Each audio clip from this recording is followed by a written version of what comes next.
video to be shared with everybody. But good, thank you.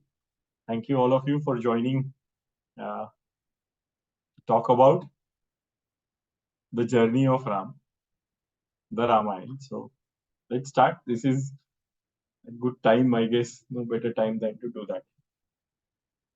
Yeah. So we will start with our prayer, with our intention setting as we start our session. With all sessions, I request everyone to sit comfortably.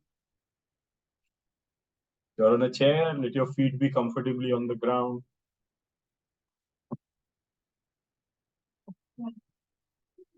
Your back be supported.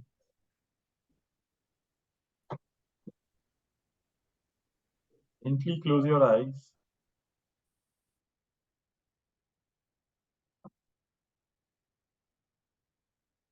Bring your attention to your breath for a couple of rounds.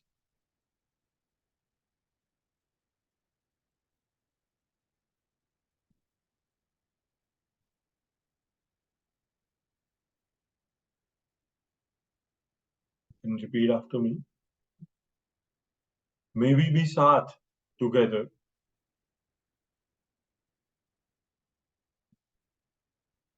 May we be jigyasu, curious.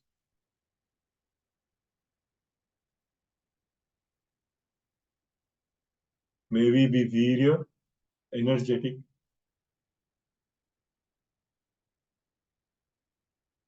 May our learnings be tejasvi, bright. Shanti, sukoon, peace.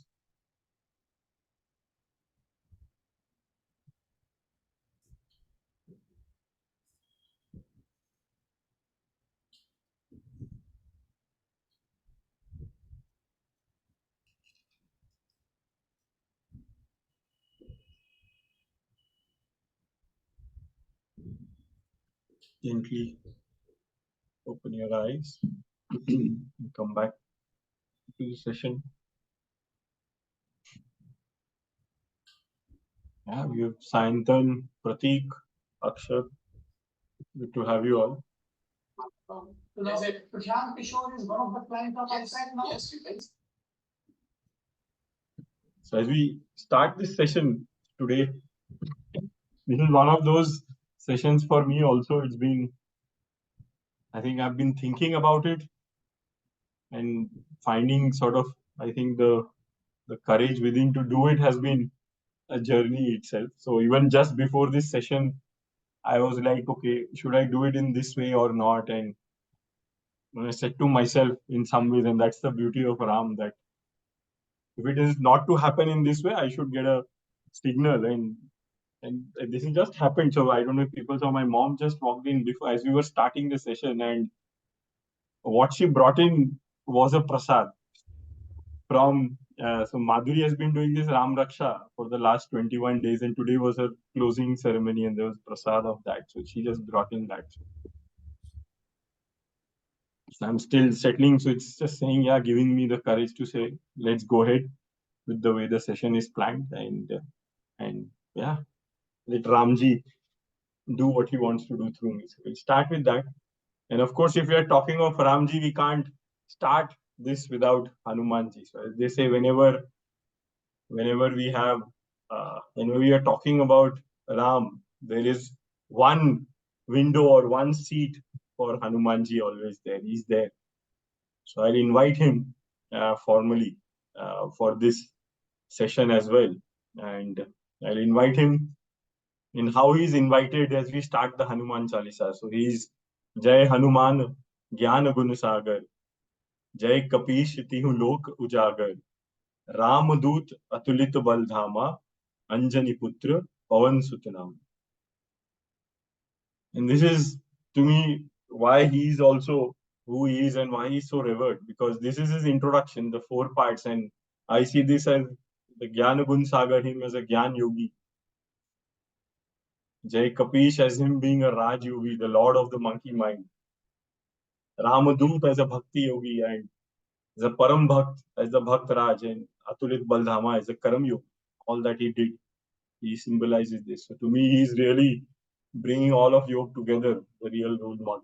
So, so inviting him for this session to be with us as we talk about Ram and the journey of Ram. So let's get going in the same way. So there is some thoughts. So let's start with the word Ramayana itself, because that's what we are discussing. And in Sanskrit, it comes from these two words, Ram and Ayan. So Ayan, we know Ayan or Yan, right? Iran, we use Viman everywhere. So Yan is a vehicle and Ayan is the journey. So literally the word Ramayana or this really means Ram's journey. Some say the travels also of Ram. That's another way. So the journey of Ram. I have chosen to call it the journey of Ram. That's what it is.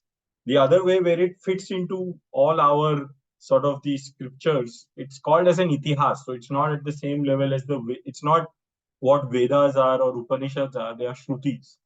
These are more smritis that what is sort of remembered, and it falls in the category of itihas. So we obviously know itihas as history. People who are familiar with Hindi, but again in Sanskrit it comes as iti plus her plus as, and this literally translates as that is how it happened.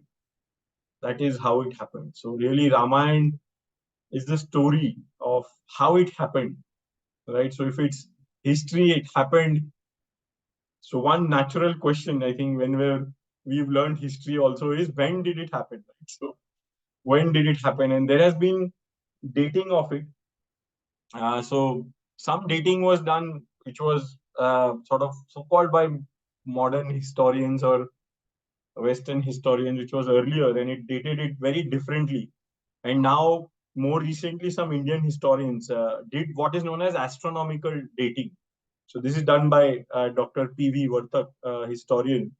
And what this means is in the text, the Ramayana, if you go particularly the Valmiki Ramayana, it's such a comprehensive text, right? It basically covers not what we know as the story, the journey of Ram, but when it says the journey, it literally gives a very beautiful description of things beyond, like things like how the flora and fauna was, what was there in the forest. So we actually have historical record in that. How was India's geography? So somebody was before we started was talking of it's all over India because I wish I had put that map.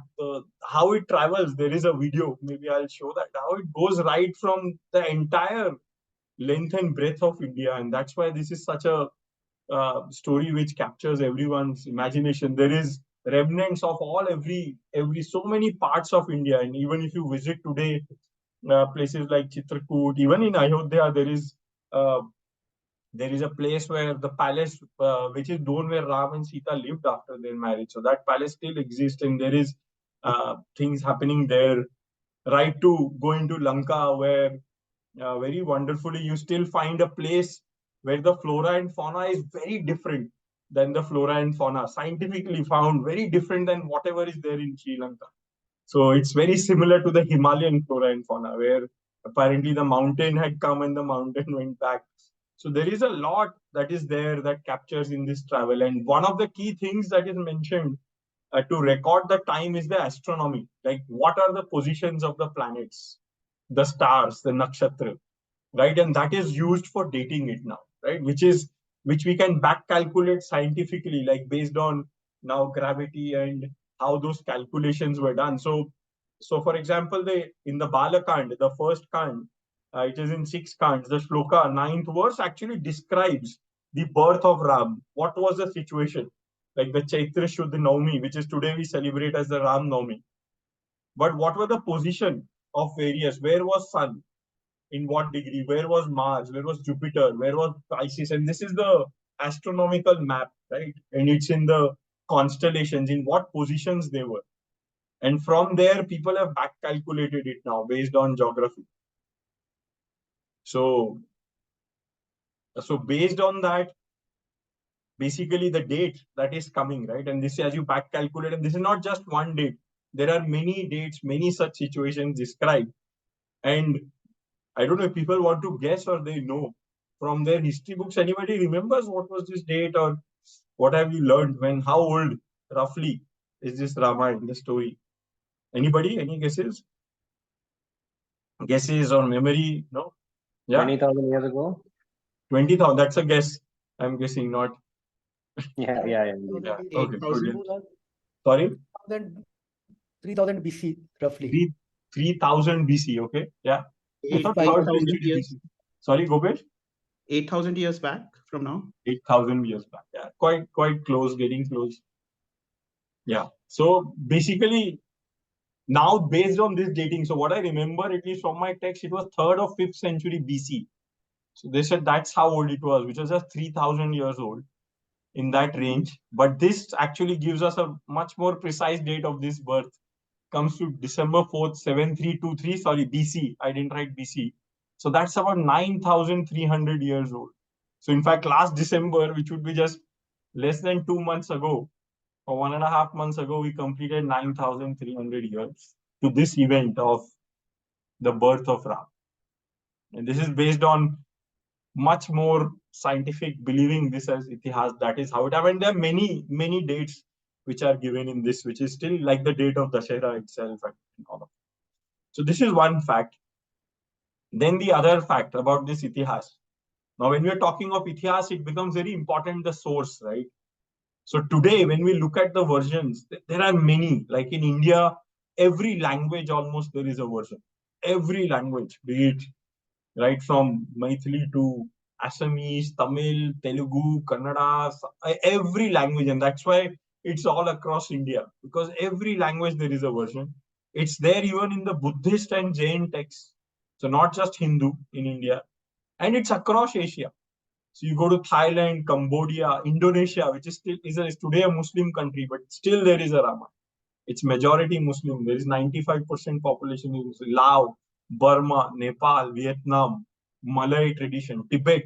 So again, Buddhist, Islamic, all traditions in across this continent, wherever there was so much continuity, there still exists a version of Ramayana. Right? The characters may be named differently, but the story is similar. It's very much there. It's sometimes called as Lama also. Some says they didn't have R, they had L, and so it's Lama is also Rama. So the many versions. So then the question comes, which version to look into, right? When we are saying this is how it happened, which version to look into? And so for facts, at least, I prefer and say the oldest and the original text everyone says is the Valmiki Ramayana, which is in the Sanskrit, which is the original text. So when you look at facts, when you want to really look at what it is really about, what really happened, that's the text to go to. And what probably happened, people get inspired by a story and rewrite it in their own to make it more familiar to the context, to the cultural, to the language context. The translations, one is pure translation, but many don't do a pure translation, but a more contextual translation also, right? And that's so that the story really captures people's imagination and connects with them at the heart level also as much as it does. And so if you look at other retellings, most of the other retellings do capture the essence of the story. So things like, there are many across Indian languages. So again, whichever connects with you for the essence of the story, you can go there. But for the facts, one has to be, I think, more rigorous in that history part at least, because once we look into facts, I would always suggest the Valmiki Ramayana. And here, when I share the PPT, you will find a link to a YouTube channel called 21 Notes. There, the Valmiki Ramayana, a very dear friend, my senior from IIT Bombay, also my colleague at McKinsey, he's sort of done a wonderful, I think, translation, presentation of the Valmiki Ramayana. Sanskrit, he's gone through, labored through, made it very contextual, relevant, and in, I think, couple of languages, both English and Hindi at least. It's there. So if you want to go, he's made it very contextual. It's seasons. So it is in 7 seasons. Each episode is 10 minutes only. So you can really look at it snippet. The audience is also children. So it's like the narrator is talking to uh, a girl to make it very relevant to today's context. So I would refer that and encourage you if you want to go through it in reasonable detail. Of course, he's gone in, I think, quite a bit of detail and still kept it very engaging. So I have binged heard it every season. I ended up doing that. So I would definitely recommend. So that's what we will also look at. And to give an example of things like what is different, right? What are variations? So things like Lakshman Rekha, which is obviously some of the controversial things. And I think one of you did ask me this question around, particularly it's seen against feminism in that sense. Like, do women have to have this Lakshman Rekha? And Ramayana is cited as the way that he had drawn this Rekha, but there is no mention of it in the Valmiki Ramayana, right? So there is no in that sense historical validity. There is only cultural context, right? So there is no hard and fast thing around, for example, the Lakshman Rekha. So there is nothing in that form that exists. Same, another big question is around banishment of Sita, which happens later on. And oftentimes said, "Arey, ek dhobi ne bol diya," or so there are different versions. In one there is a dhobi, in one there is some other thing, as the different retellings go. Again, the biggest thing in this entire thing is the fact that the whole of Uttarakhand, where this happens, right, the Uttar Ramayana as it's known as, is not there in the Valmiki Ramayana. So Valmiki Ramayana is only 6 cands, 6 chapters or 6 books, as they are called, not chapters, sorry, books, 6 books. Uttarkand is the 7th book. Just by the name, Uttar means post, that it was written later. And if you look at it, I think with very deep, not very deep, even look at it very clearly. And there is again a link to a very detailed video by an expert coming from there.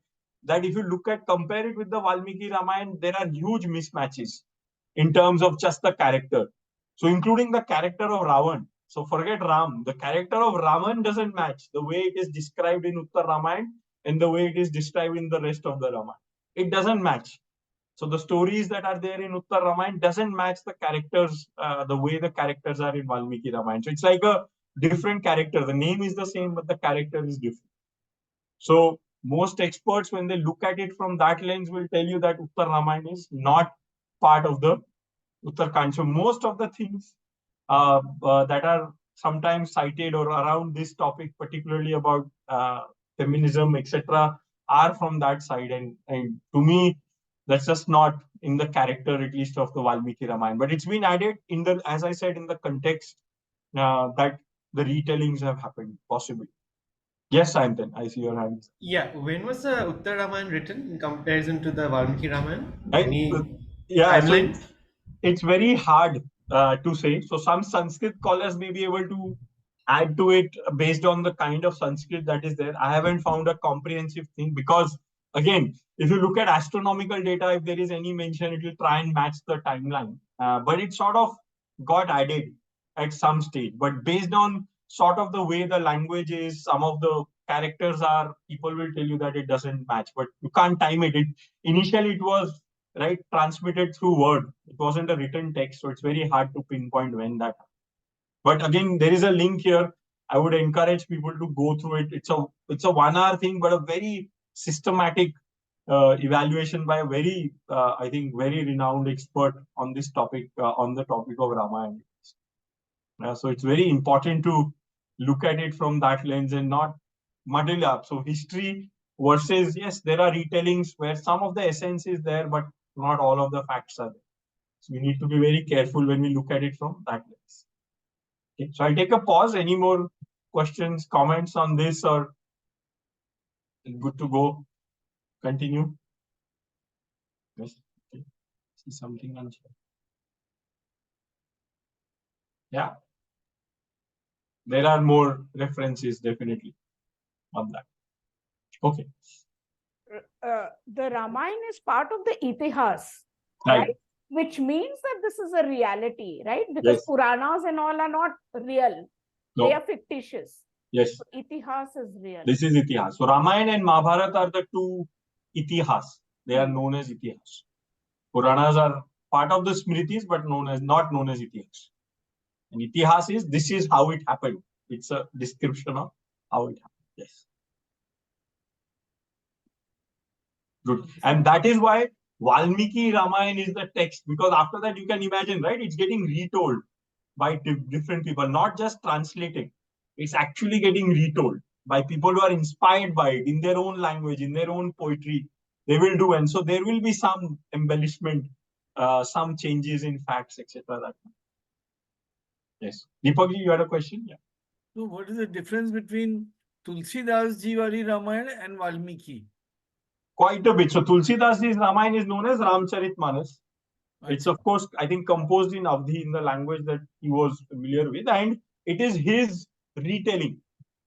He was, of course, inspired, but it's retelling. So there factually there are a lot of these differences. So things like, I think the Lakshman Rekha does come in that.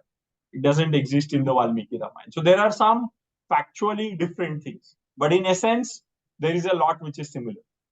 And to date it, if at all, it would be like obviously Tulsidas ji was around 16th century AD, so it's only 400-500 years old.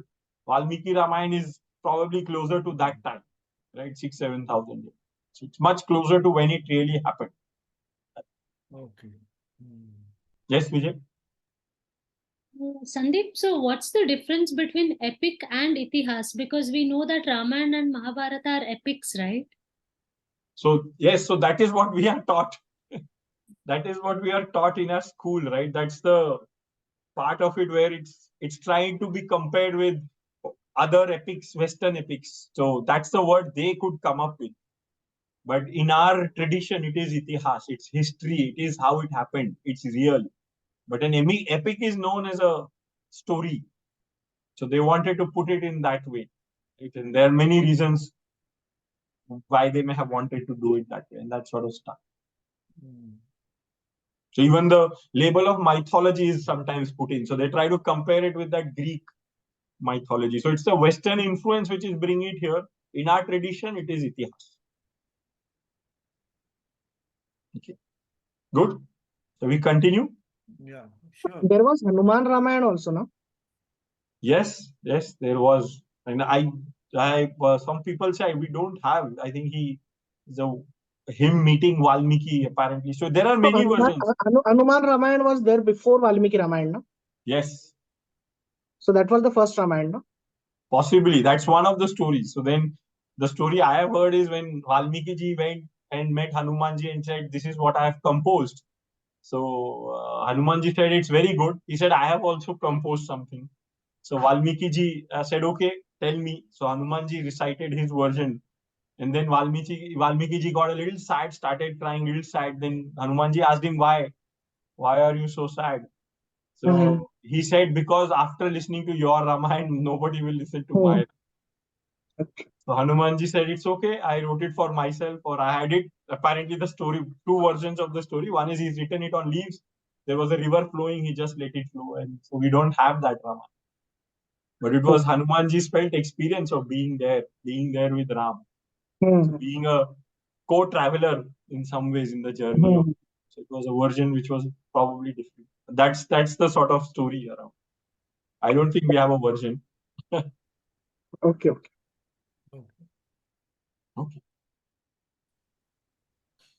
Okay, good. So we continue. Other version went where you could see. Sorry, Anu? Oh, sorry, I was trying to see the screen share. Sorry, I'm trying to figure it out. I haven't shared the screen right now. I'm going to share again. Okay. Yes. Okay, so let's get going. So I think one question I think that might come up is then why is it still relevant, right? It's almost 10,000 years old. There are so many versions, so much confusion. So why is it still relevant? Why we should even sort of bother about it in some ways? And I think this is my reason. And this is how I have experienced it, because it touches our heart. It has touched my heart. Very few things has done both of this. It enlightens our mind. And it also pleases our soul. That's the beauty still, I think, of this story, that it has the ability to do all three. At least that's what it's done for me over the years.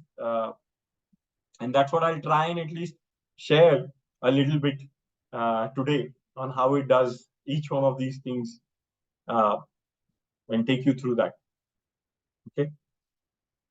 Okay, so let's get going. The journey of Ram. So I'm going to try and present, and this is the difficult task, but I said I'll try and put it on one slide. So it's there in our screen, the sort of the synopsis, the basic premise. There is a lot of detail, but I'll try and do that so that the idea is to hopefully communicate that it touches your heart, it enlightens your mind, and it pleases your soul enough for you to inquire more, because it needs time. So this is one version, right? So driven by desire, Ram is sent to the forest. I say driven by desire. Whose desire? Kaikeyi's desire.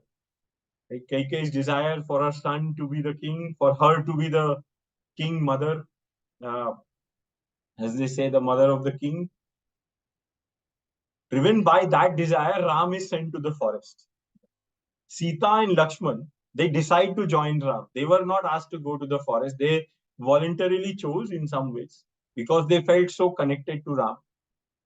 And in their journey of 14 years in the forest, first 13 years, they are together and go well. Actually, there are events, they go to different parts and there's a lot of description, but even in the Valmiki Ramayana, this time goes pretty quickly in terms of just the number of verses. So it goes well, by and large, it's good. They're enjoying, quote unquote, the forest life, being in nature, as we often do. They're living and being there. Then Ravan. So the word Ravan is also known as Dashanan, the one with 10 heads. And literally the word, one of the descriptions of the word Ravan, the name was given by Lord Shiva to him in one of the stories. It means a loud roar, somebody who has a loud sound. And some also say somebody who makes you cry. Right? So those are words that are used to like literally translate the word Ravan. So what does Ravan do? He abducts or kidnaps Sita through an illusion. And remember, he doesn't present himself as Ravan, as the king. He presents himself as a sage, in fact.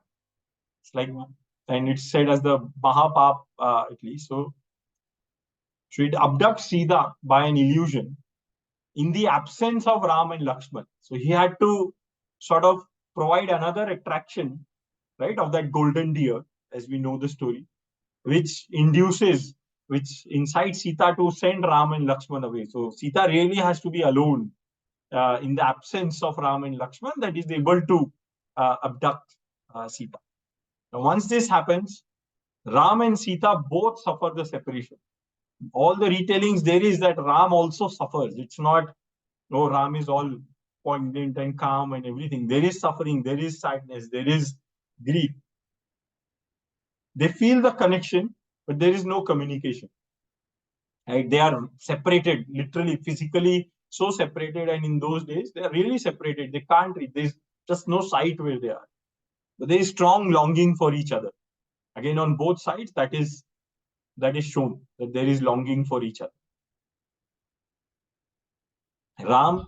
Sandeep, sorry, Yeah? very quick question. Sure. I know you're summarizing it. So the part where Surpanaka, does that happen in Valmiki's Ramayana or not? Just that Yes, simple. it does. It does. Okay, that's it. Sorry, continue. Yeah, so there also there is desire. So the reason, so you can say the reason Ravan intervenes also, there is desire. The whole story of Surpanaka that is there. Yeah. So then Ram searches for Sita. He creates an alliance with Sugriv through Hanuman. Right? So the meeting with Sugriv happens through Hanuman. That character is very important. Without Hanuman, there is no Sugriv. Sugriv itself is living in an exile. That is a separate story. If you see, Sugriv itself is living in an exile. Hanuman finds Sita then captive in Lanka. So Hanuman is sent to search Sita. He finds Sita captive in Lanka, the island of gold. Hanuman returns without Sita, just to inform Ram. There are many places where this question is asked. Why didn't Hanuman just, if he was so powerful, bring back Sita and everything would have been sorted, right? In some ways, he could fly back himself, but he could have carried also Sita.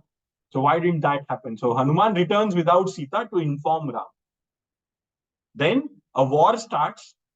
A lot of stuff happens in the middle, but a war starts with the help of Sugriv, Sugriv's army, Hanuman, and Vibhishan. So Vibhishan is another character which joins here at this stage.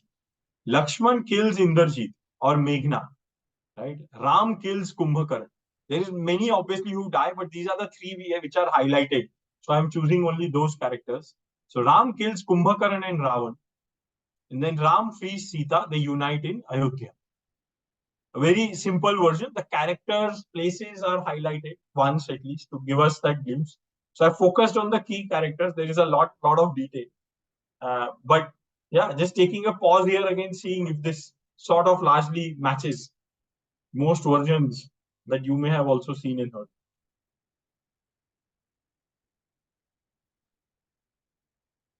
Yes, I'm keeping it on for some time. You can go through it, see.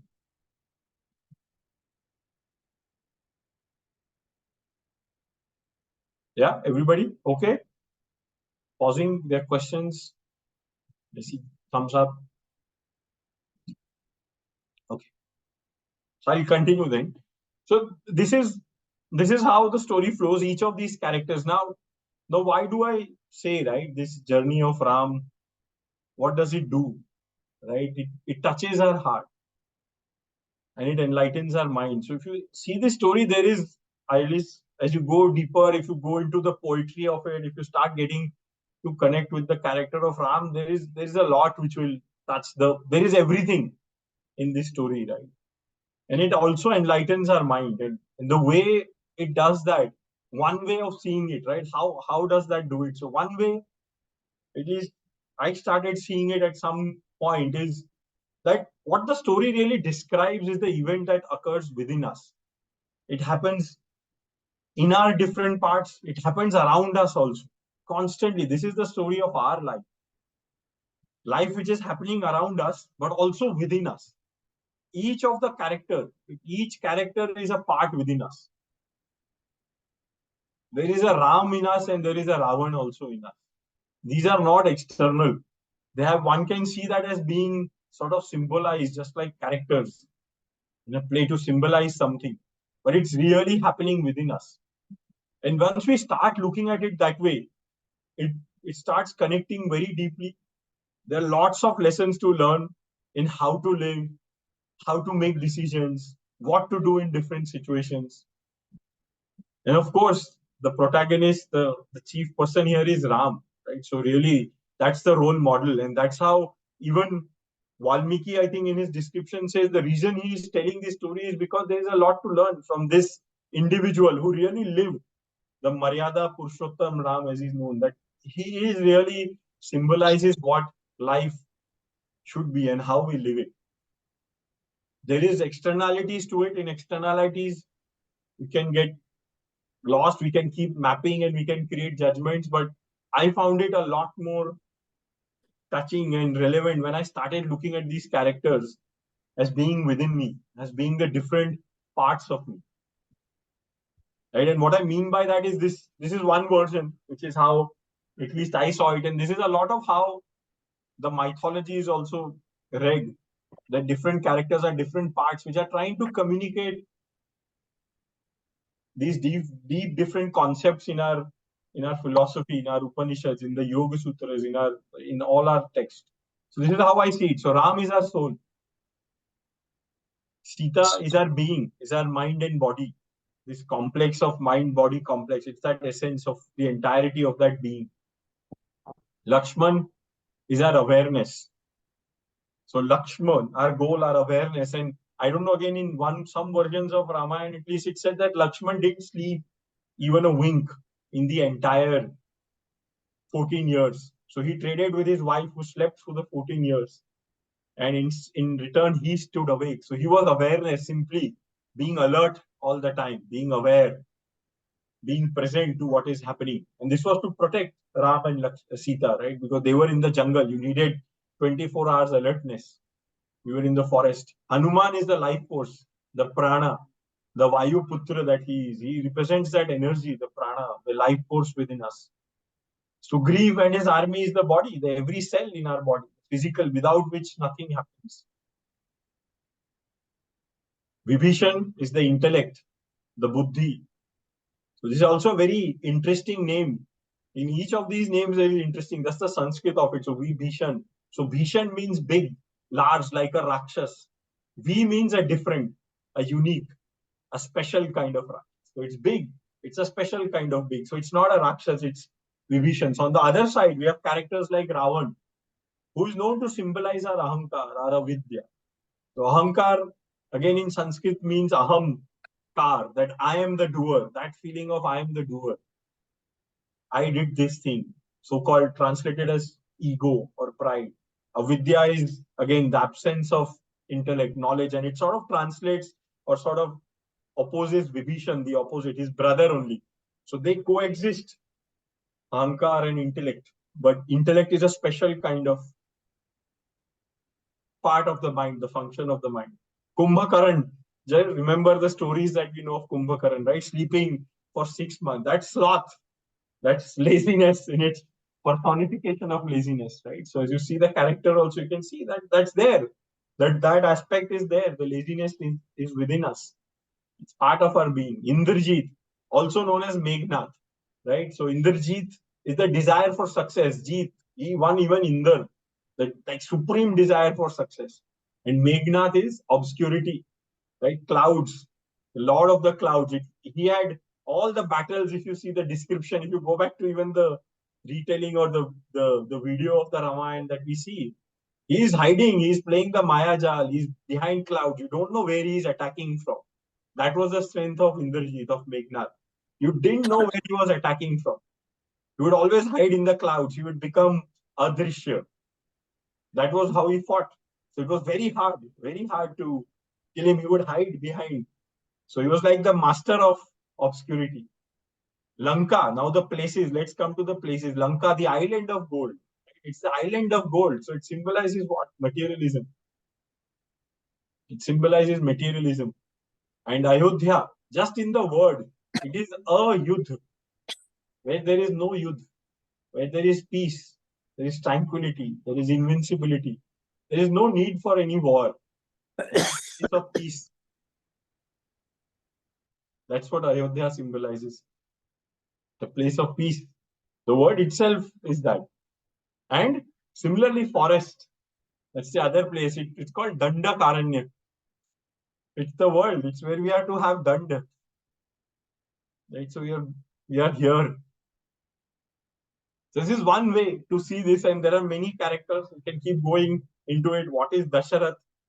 So people can see what are Dasharath, Bharat, Shatrughan. So every character has its own beauty and intricacy, right? So which I'm not even talking about here. Each of the deputies of Ravan, the sons of Ravan. So it's quite detailed. It's just giving a map of what's going on to me within us. And so if we just place now what I have done in the next slide is replaced each of that with this, right? It's the rest of the text is the same. So this is one way of seeing it, right? Driven by desire, our soul is sent to this world. So the desire here is what? The desire of our parents, right? So we were born because of desire. There was desire between a man and a woman. That's the law of nature. And that desire resulted in our birth. And we came into this world. The soul was sent to this world. It was born. Our being and awareness decided to join our soul. So we were born with our being, our mind and body complex. With awareness, we came to this world. The first 13 years, they go well. And this is very interesting. I found this number 13 also very interesting. It's like when now the teens start, right? That's when puberty hits us biologically. At least it used to hit us. Now sometimes it's happening earlier because of change in biochemistry.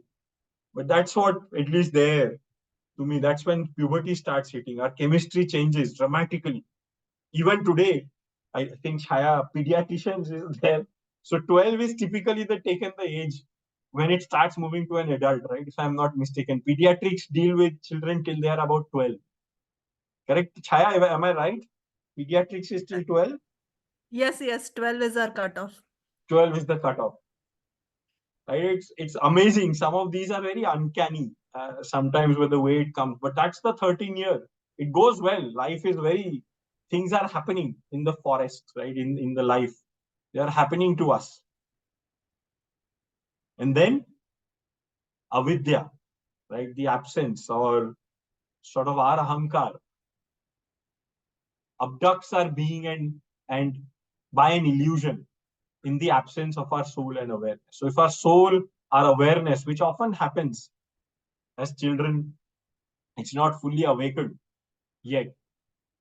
That's when this phase of the life can start, where we are lost in avidya, in ahankar, in the pursuit of success. We create this lanka, right? And in that time, there is separation. So our soul, our being, our mind, bodies, our awareness, that is separated, and there is suffering. We are not sometimes aware of it. There is connection, but no communication. So that's where our awareness stops going down. We stop realizing what really is happening within us. Then there is an awakening when we start looking for our being, right? There is that spark that our soul sometimes connects. There is some connection. And that happens sometimes in life when we realize something is missing. We have achieved a lot. Sometimes we call it the midlife crisis. We start asking these questions. What is the meaning of life, purpose of life? That's when Ram is born, reborn in some ways. And for that, we go back when Ram's birth happens also in this book. So that Ram is reignited in us. And we start looking, we start searching for our being. And once we do that, we need this alliance, the alliance with our body, our life force. So we need the body to be healthy. We need our prana flows to be healthy. We need to reconnect with that. We need to start going back to being swasth, to being healthy. That's when we discover sometimes that it's caught in materialism in the place called Lanka. We are pursuing materialism.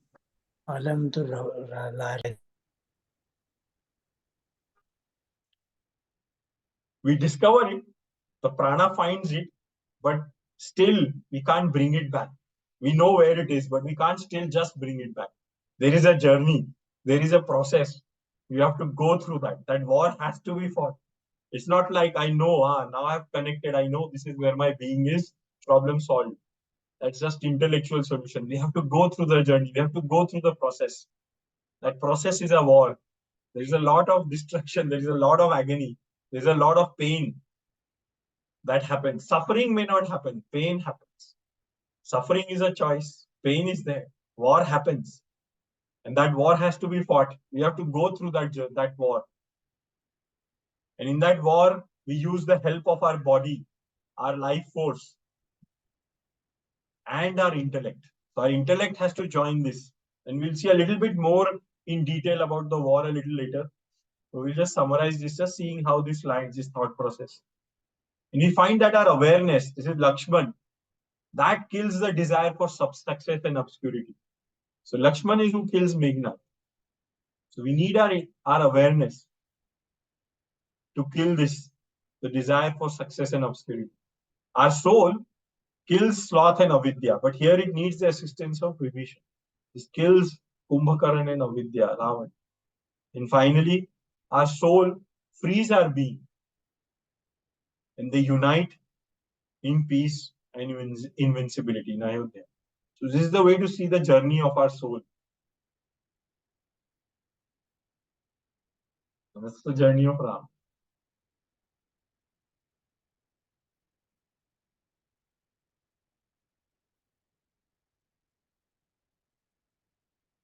Very interesting, Sandeep.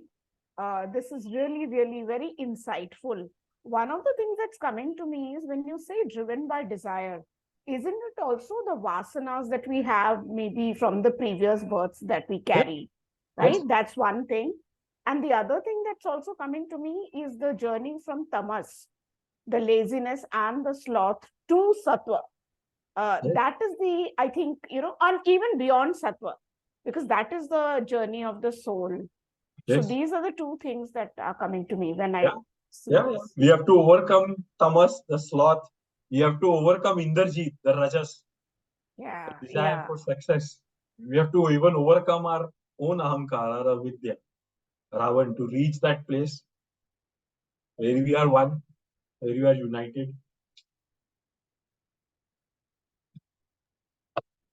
I'm taking a pause here. You can share whatever is coming. I'm keeping the slide up.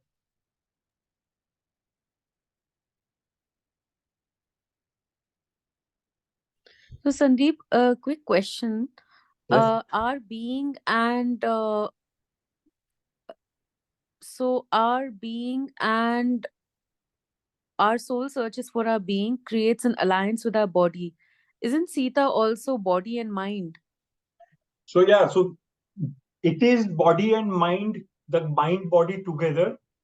So when I say that the body is just the physical body, like the cells, everything, but Sita is essentially representing that complex which brings it together, the connection, at least to me. So in that way, they are different, slightly different. So like awareness is also a component of the mind, one can say, right? But Sita is that search for that united, that sense of united being, the aligned being in that sense, the composite of it all. And the others are parts of it, right?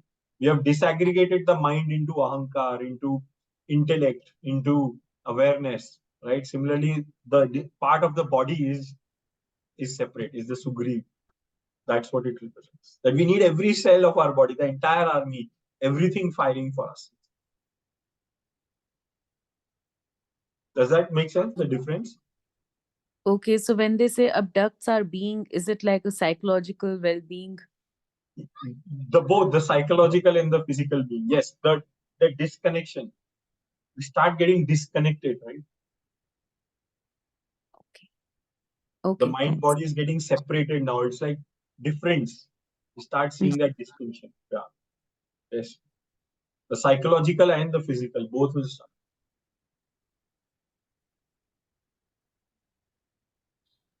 I Yeah. have two comments / questions. First one, again, it's comes down to interpretation as well.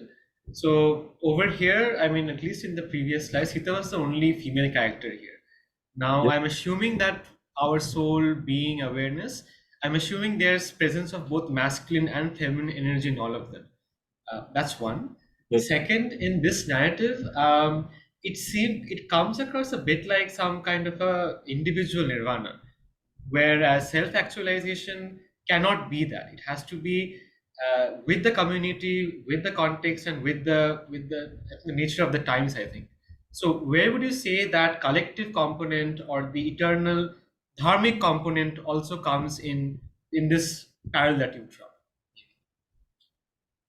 So yeah, I think first it just I think the gender of the characters is I'm not sure what that means. It's for everyone. So yeah, so in that sense, there is like a Ram in every one of us, whether we are male or female, gender wise, or any other. At least in my understanding, any other gender that is there, any other thing, right? So it's for everyone. So the gender of the character is, I think it's not about who we relate to. It's not like, at least in my opinion, it's about us. Each one of us has all of these characters. There is a Ram, a Sita, Kaikeya, Kaushalya, Dasharath, Ravan, everyone within us. In terms of the collective, so my understanding, even in the overall sort of system of our overall thinking process, it says that if each individual sort of does or is aligned or reaches their own state of self-actualization, the collective will reach. So the emphasis is on letting that each individual, finding a path for each individual to do that. And the collective will happen. So if any individual doesn't, then the collective actualization is not happening. And if each does, then it happens. So it's like a if and only if, almost, in my understanding. That's how it is largely seen, and that's why it doesn't talk explicitly about it. That's my understanding. Yeah. Okay. Thanks. Yes, sir. I had a question further to, I think Shivani had asked about those terms. And I can also see in the chat, somebody has said that there is a little bit of confusion when relating to the metaphors. So suppose, Sandeep, I was thinking of this in terms of Hindi terms. So if soul is Atma, Yes. Atma is something which always exists irrespective of whether you are there in the world or not. Yes. And if you take life force as Prana, Yes. then what, and body is tan, then what is our being in that sense? So that's why. So our being, in my understanding, is the collective. So we have these different things, right? We have a body which is made of matter, like the Annamaya Kosha in our, let's say, in the Pancha Kosha. Then there is the Pranamaya Kosha, So these can exist separately also, right? But when they come together, that composite is what I'm calling as the R being, that aligned self of the mind-body complex. But the mind itself has many functional entities, right? Many, same with the body. Is there like a good, nice Hindi Sanskrit term which will like kind of push it in our,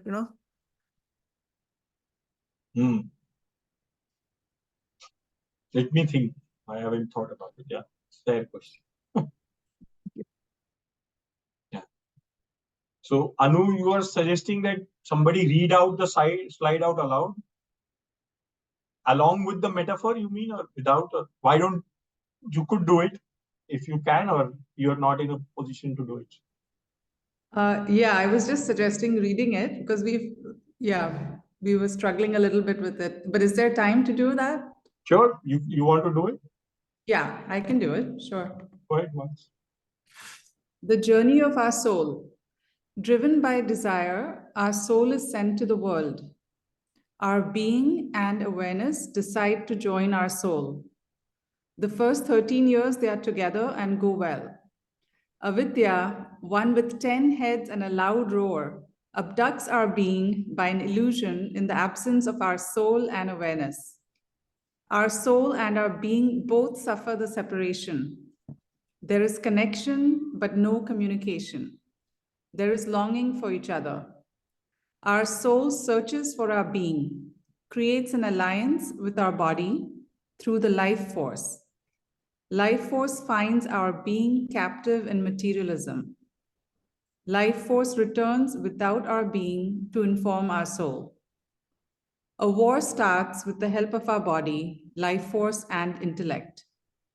Our awareness kills the desire for success and obscurity. Our soul kills sloth and avidya. Our soul frees our being. They unite in peace and invincibility.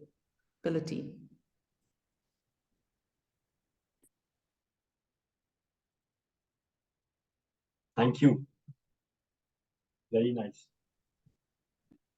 How was it for you, Anu, reading it up? Yes, it helps me definitely to have both these senses engaged, the visual and the hearing. Thank you.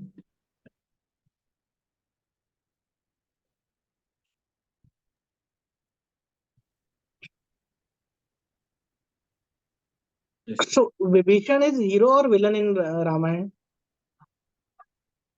Yeah. You tell me.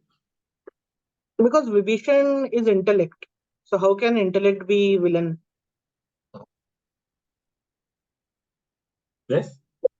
Okay. I'm That's also one confused. way. The other is also to see that does it need to be hero and villain or hero or villain? Is this? Yeah, it needs to be because there is a hero and villain in the story, no? So if it's if it's aligned towards the hero, then he's a hero. Otherwise, he's a villain. Sure. It's a very evocative question. What comes to me is basically, to me, Vibhishan would be that tiny voice of conscience which is very nearby when I'm about to do something bad or screw up badly. And many times I don't hear it, and that happens. Times when I do heed it, then Vibhishan actually comes to life for me. Yes. That's the image I got hearing the question. Yeah. Very, very, very nicely said. And that's how, actually, it's very close to, I think, in how it's described in the Valmiki Ramayana also, that it is the one voice which kept telling Ravan again and again that give back, release Sita. The voice of, like you said, that concept, you're doing this wrong. And he's criticized that he actually was disloyal, Rajdrohi, right? He left his own people, etc. But some might say that he basically did it openly. He didn't go secretly. He told Ravan, I am leaving. Okay. And I'm going. So that's not Rajdroh. It's very open. If Ravan wanted to stop, he could have stopped. But actually he couldn't. So he went. He allowed him to go. So there, that aspect of his actually goes away. Many would argue even ethically, because it wasn't like he went on a sly. छुप छुप के नहीं गया ना, he just went openly. अच्छा, okay, मतलब betray नहीं किया है. बिट्रे नहीं किया है. बिट्रे होता है जब बता के मत जाओ ना, धोखा नहीं दिया, बोल के गया. Okay okay.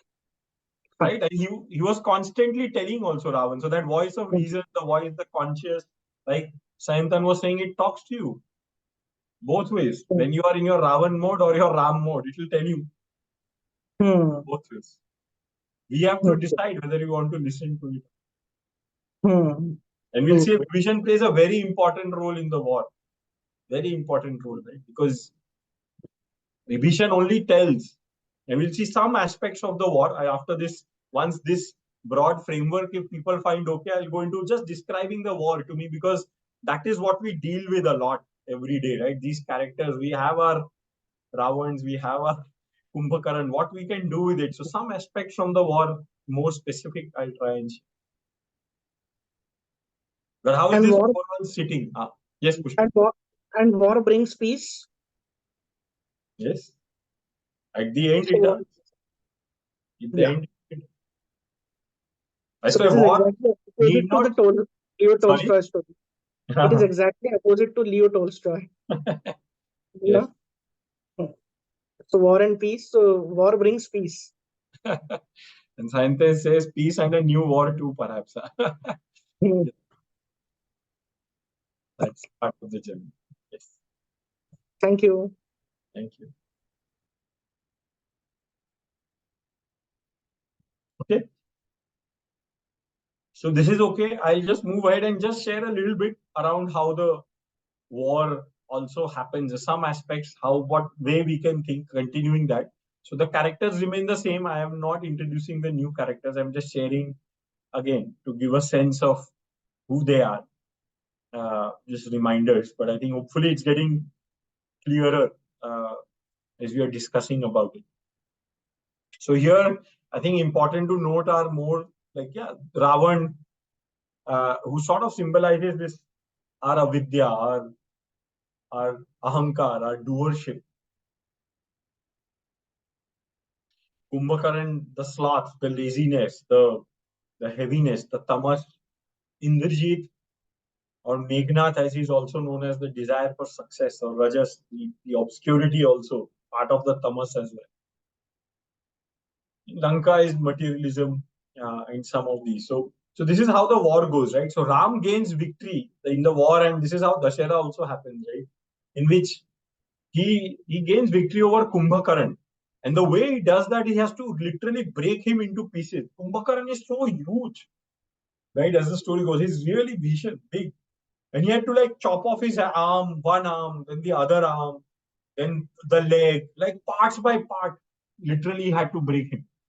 Right? So you can see how we have to deal with our sloth, our laziness, part by part. It has to be really dealt with lot of determination. It takes time. It's hard to do that. The tamas also to break that.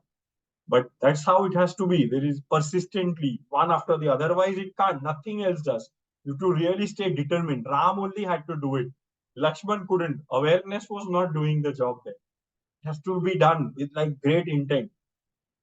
Indrajit, right, who symbolizes this obscurity, right? It had to be. What does that do, right? What its impact it has? As I said, he used to hide and fight. So he was able to actually put Ram and Lakshman, both Ram and Lakshman. So even very few people know. We think it was Lakshman who was put to sleep, right? And that's why Sanjeevani had to be got. But the first day itself, Meghnad puts Ram and Lakshman both to sleep, almost unconscious. And it doesn't happen once, it happens 2 or 3 times. The third time, in Valmiki Ramayana, as you go through it, the Sanjeevani was brought the first time, and then it stayed with them. So they were able to recover. But even Ram was put to sleep, right? It was like made unconscious. So sometimes this desire for success, this obscurity has the ability to even cloud everything for us. So we have to be really watchful. We have to be really aware of this. And so while our life force can bring this Sanjeevani, and Sanjeevani is to awaken Ram and Lakshman, And if you see just the word Sanjeevani, right? That's why we have chosen Sanjeevani as the word for our workshop also. It means Sanjeevani, the right kind of Jeevan. It's right living. It's what we do, what is our dincharya, what we eat, when do we wake up, when do we sleep, what activities we do. That's what Sanjeevani is. Living, so-called in the right way, the day-to-day life. Very important. And that has to be done with awareness. And when that awakens through our Sanjeevani, Lakshman awakens, then only we can gain victory over this, over Indrajit, over our Meghnath, over our obscurity, all the questions, the confusion, the lack of clarity that we see. It requires the right life. It requires everything, all that we see, the ahar, the vichar, the body work, the dincharya, all of those small things add up. That is Sanjeevani. And they all contribute. And we have all experienced it, right? You have a heavy meal and we feel lazy immediately, right? The sloth comes in, that obscurity comes in, our mind starts get fogged. We can't do like deep work or thoughtful work after it.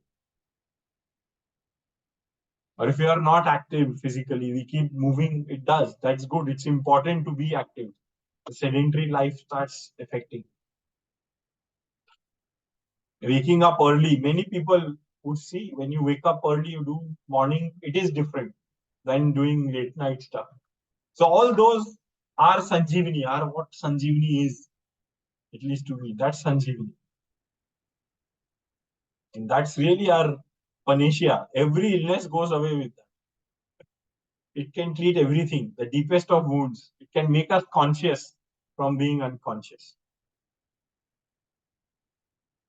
And then with our awareness, we can gain victory over this quote unquote demon or Rakshas called Indrajit or Meghnath. Is it resonating? I'm seeing a lot of a few videos on, so I'm also I can see. So I'm just resonating. You can give a thumbs up. Otherwise, any questions also I'll take. This is the practical side. That was just laying down the context, but this is the practical side. This is how what it means, and I can share this here because most of you have gone through different programs. This lays also the foundation of how we think about that. Swasth also all this. Right? It fits in. It's the journey. It's our journey. It's everyone's journey. The Raamaayan, the journey of Ram is our journey. We have to make it our own in this way. That's how I see it. So that's Lakshman. That's the big part of the role.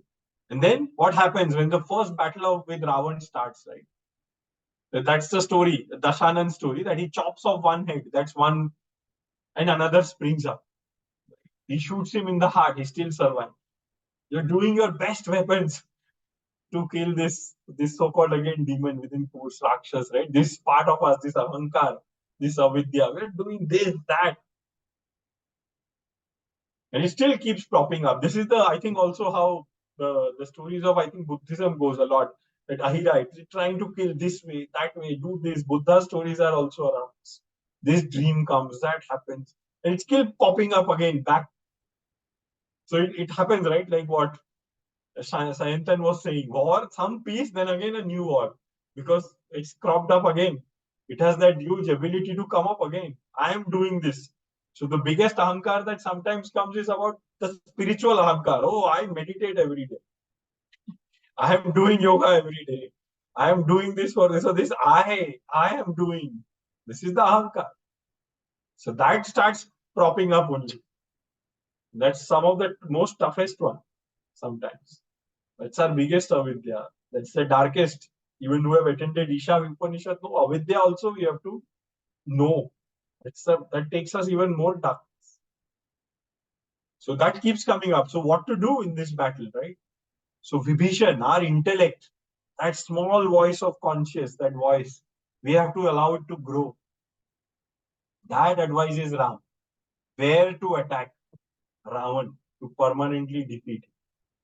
He tells him this is the precise band. This is where you have to aim. You have to target. Now the actual place, etc., whatever it is, but each one of us has to listen to our intellect, our conscious. Let it rise first. Start listening to that voice. Some might say, and that comes through practices like the observer practice we do, the anapana. That voice is growing. We allow that voice to start becoming stronger. So when we are in this battle, we have that voice with us. It's our ally. Our conscious is there, and we know when it's our conscious, when it's somebody else. So in the Ramayana, there is this story that many times, I think couple of times, at least 2 times, Ravan sends his Guptachar, his spies, into the camp, into Ram's camp, right, to see what all is happening. And they detect, they find, they are able to separate. They come disguised. The spies come disguised. They come disguised as Vanars. They come disguised as Vanars, so you can't recognize them. So you have to have that. So Vibhishan helped them even recognize that this is the spy. So to be able to recognize the spies that are there. And those are just, again, to recognize what is coming masquerading or hiding as something else. So you need that voice, that intellect, the voice of conscious that's close by to tell you, oh, this is a spy. This is not real. This is a villain. As Pushkar said, this is not the hero.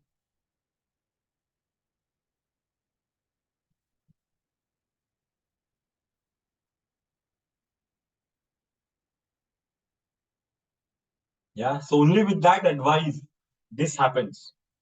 Make sense? People, yeah, still with me? How this is there? Okay.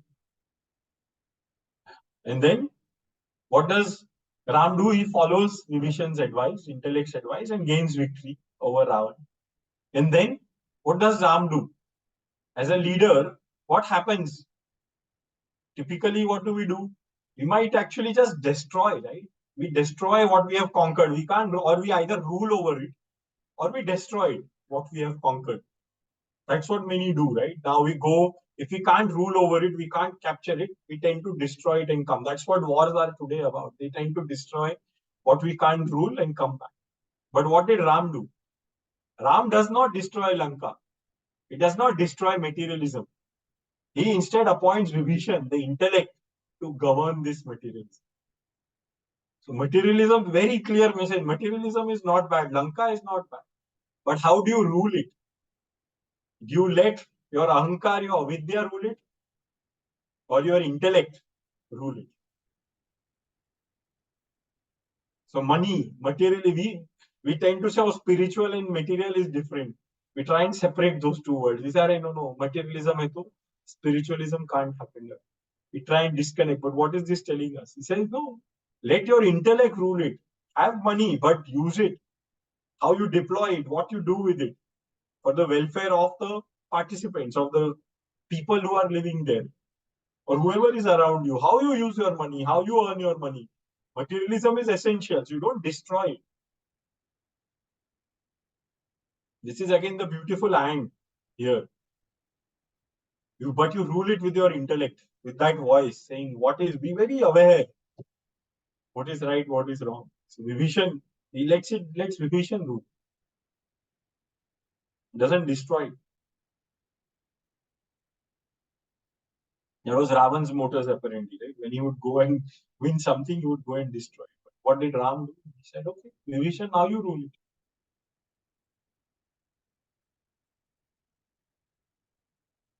Yeah. And then, of course, Ram unites with Sita. So the soul and our being, our mind-body complex again, whatever way you can call it. It brings everything together. The alignment, the yoga, the state of yoga of the mind, body, and soul happens. And that happens in Ayodhya. That happens with peace, final peace. And then, as they say, Ram Rajya happens. That's the Ram Rajya, the Raj of peace.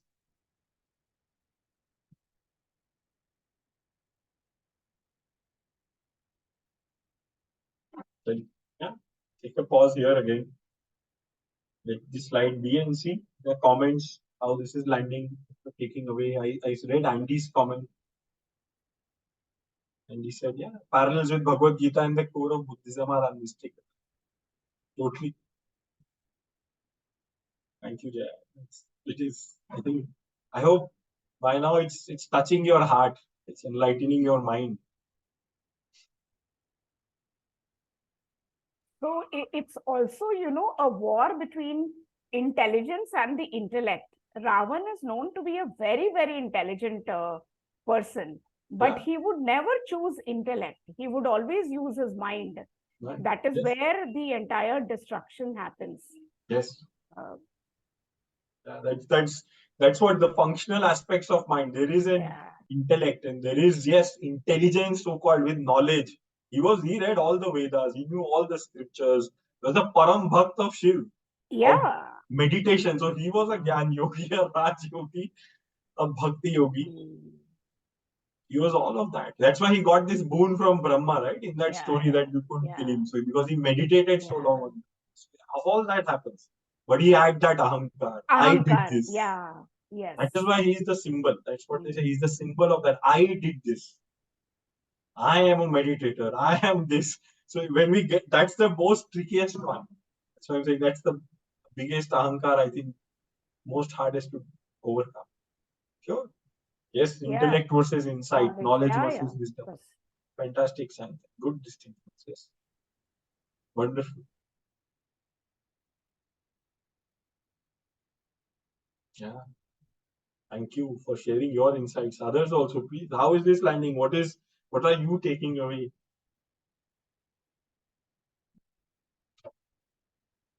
Is it touching your heart? Is it enlightening your mind? If yes, maybe share something. It will help others, whoever, in whatever way it is.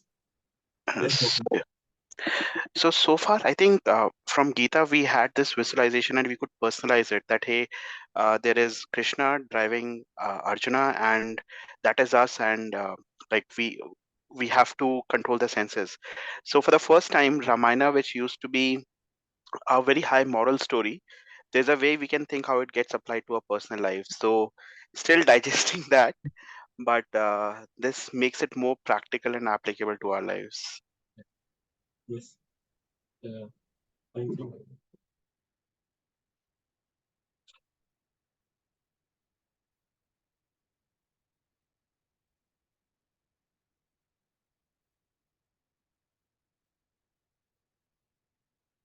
So, as you're describing this, is another thought which is coming in. I think even Andy said about Bhagavad Gita, right? So this story I was telling of, when is Ram born, right? If you go to the story of where and what condition does Ram born on, so that I see it, or I read it also. I think that Chinmaya Bhushan said he's born to Dasharath. Right? See, just the name of the character, Dasharath. It reminds us of these 10 horses, right? That we have in Bhagavad Gita being symbolized. So this Dasharath is the 10 senses. So a person who starts controlling his 10 senses, the 5 Gyan Indriyas and 5 Karam Indriyas, as we know, are the senses of our action and of our knowledge. Once we have them in Rath, in control, that's what that Rath means. Then only Ram will be. That's when that Ram gets reignited after that 13 years, when our soul starts searching for our being. Otherwise, we live this life very likely where it's just absent.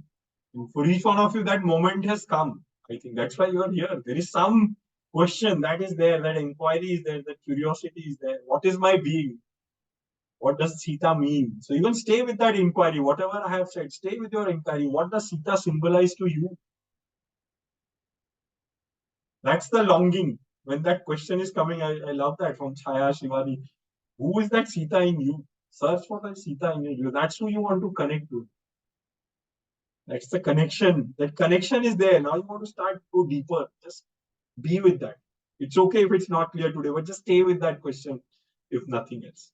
Because that's that spark, the spark, that Ram in you that's asking this question. Where is my Sita? Who is my Sita? Because that's the search for Ram. Ram's search is Sita. Okay. I think Sayantan is responding. Yes, Shivani. So I was actually thinking it from a personal experience that Sita is like good health. and Ravan has taken the good health away.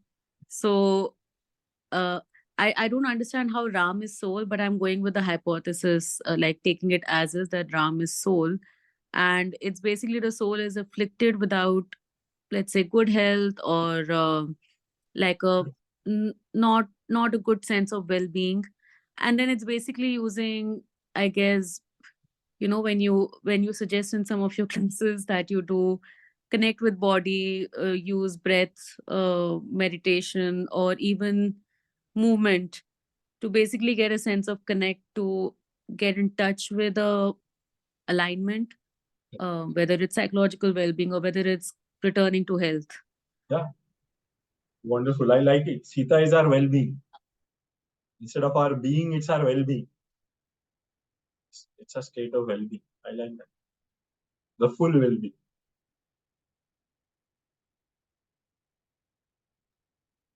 Just to add a little Yes. more to that, I think what's landing for me, and I'd never read or thought about the Ramayana this way, is all of these are tendencies that we have within us. The tendency for ignorance, the tendency for craving, the tendency for desire, the tendency for well-being, the tendency for being wholesome. And for me, I think the Gita is also reflected in the same way. I often don't, not often, I don't interpret the Gita necessarily as a conversation between two distinct individuals, but more as Arjun engaging in or tapping into what he already knows. And the dialogue is more of him with himself, not necessarily as a dialogue of him with somebody else. Then I think there's a deep and very powerful kind of idea in there that we have the capacity to kind of regulate ourselves if we can be more aware of all these tendencies and all the different ways in which we get pulled. And if we can pay attention to the pulls that are wholesome and not get pulled by the tendencies that are not wholesome. Yeah, I think it's wonderful. Thank you. Yeah, that's giving me a thought also as you describe that in Gita you can see Krishna as the soul and Arjun as the Sita equivalent. That is our well-being. And it's a dialogue between the two on how to reach this state of well-being. The first chapter of the Gita is that I am not well, essentially. That's the first chapter. How the well-being is lost. Yeah. Our wholeness is lost. Wonderful. Yeah, and I think to your point about the Gita, I think the wisdom shows up when Arjun asks for help. Yes. Right. So there is also a calling of like I need help, want help, and looking inward for where that might be. Yeah. Thank you. Yes, Vijay. Arya. Fortunately or unfortunately, we cannot evade all of these things even after all this awareness. Sita getting abducted and awareness helping us to get through all of these things. And finally, Ram uniting with Sita and residing in the Ayodhya, that is living peacefully after all, winning all of these things. I think the journey is all about how soon you reach there after all of these awareness, isn't it? Yes. How soon? Yeah. How soon? And I think what this tells, what the Ramayana says, and I think also the Bhagavad Gita is that it's a process. Till you go through that process, till the sort of quote unquote again the demon, the Rakshas of Kumbhakara, all the ones, and many I haven't named also. The Ravan brings out his army. There are great generals there, right? Every name is there, including his sons. And these are the last three: the Kumbhakaran, the Indrajit, and yeah, there are many more before. So till we go through that process, that war has to be fought. We won't reach that. And we have to do, and that's why like Sayantan was saying, after a war, there is peace, there is new war. I would see it as battles, right? There is battle, there is some peace, there is a new battle. A new battle till we reach that place where we can. And that's how much time it will take. It will take. Okay. Yes, Sayantan. So I was just wondering on similar lines as Andy was sharing, where's the symbolism of surrender in this story, or in terms of Ram for that matter? Because in the Mahabharata, clearly when Arjun surrenders and says, "I don't know," Correct. or he just drops the Gandiva, that's only when the Bhagavad Gita scene happens. So, where is the surrender element? How do you see that coming up alive in this story? Yeah. So I think it doesn't come out, like you said, explicitly in the Ramayana. And that's why oftentimes Ramayana is seen so differently. And even the avatars of Ram and Krishna are described differently. Like they say Ram in the entire never says he's an avatar in the Valmiki Ramayana. That's the big difference between Ram and Krishna. Krishna knows he's an avatar. Right? So the first, you can say in that itihas or whatever in this telling, there is no explicit requirement or demand to say surrender. He doesn't tell even Hanuman that, or any of the people who are joining him, that you have to surrender to me or anything. So none of that actually is there in the Valmiki Ramayana.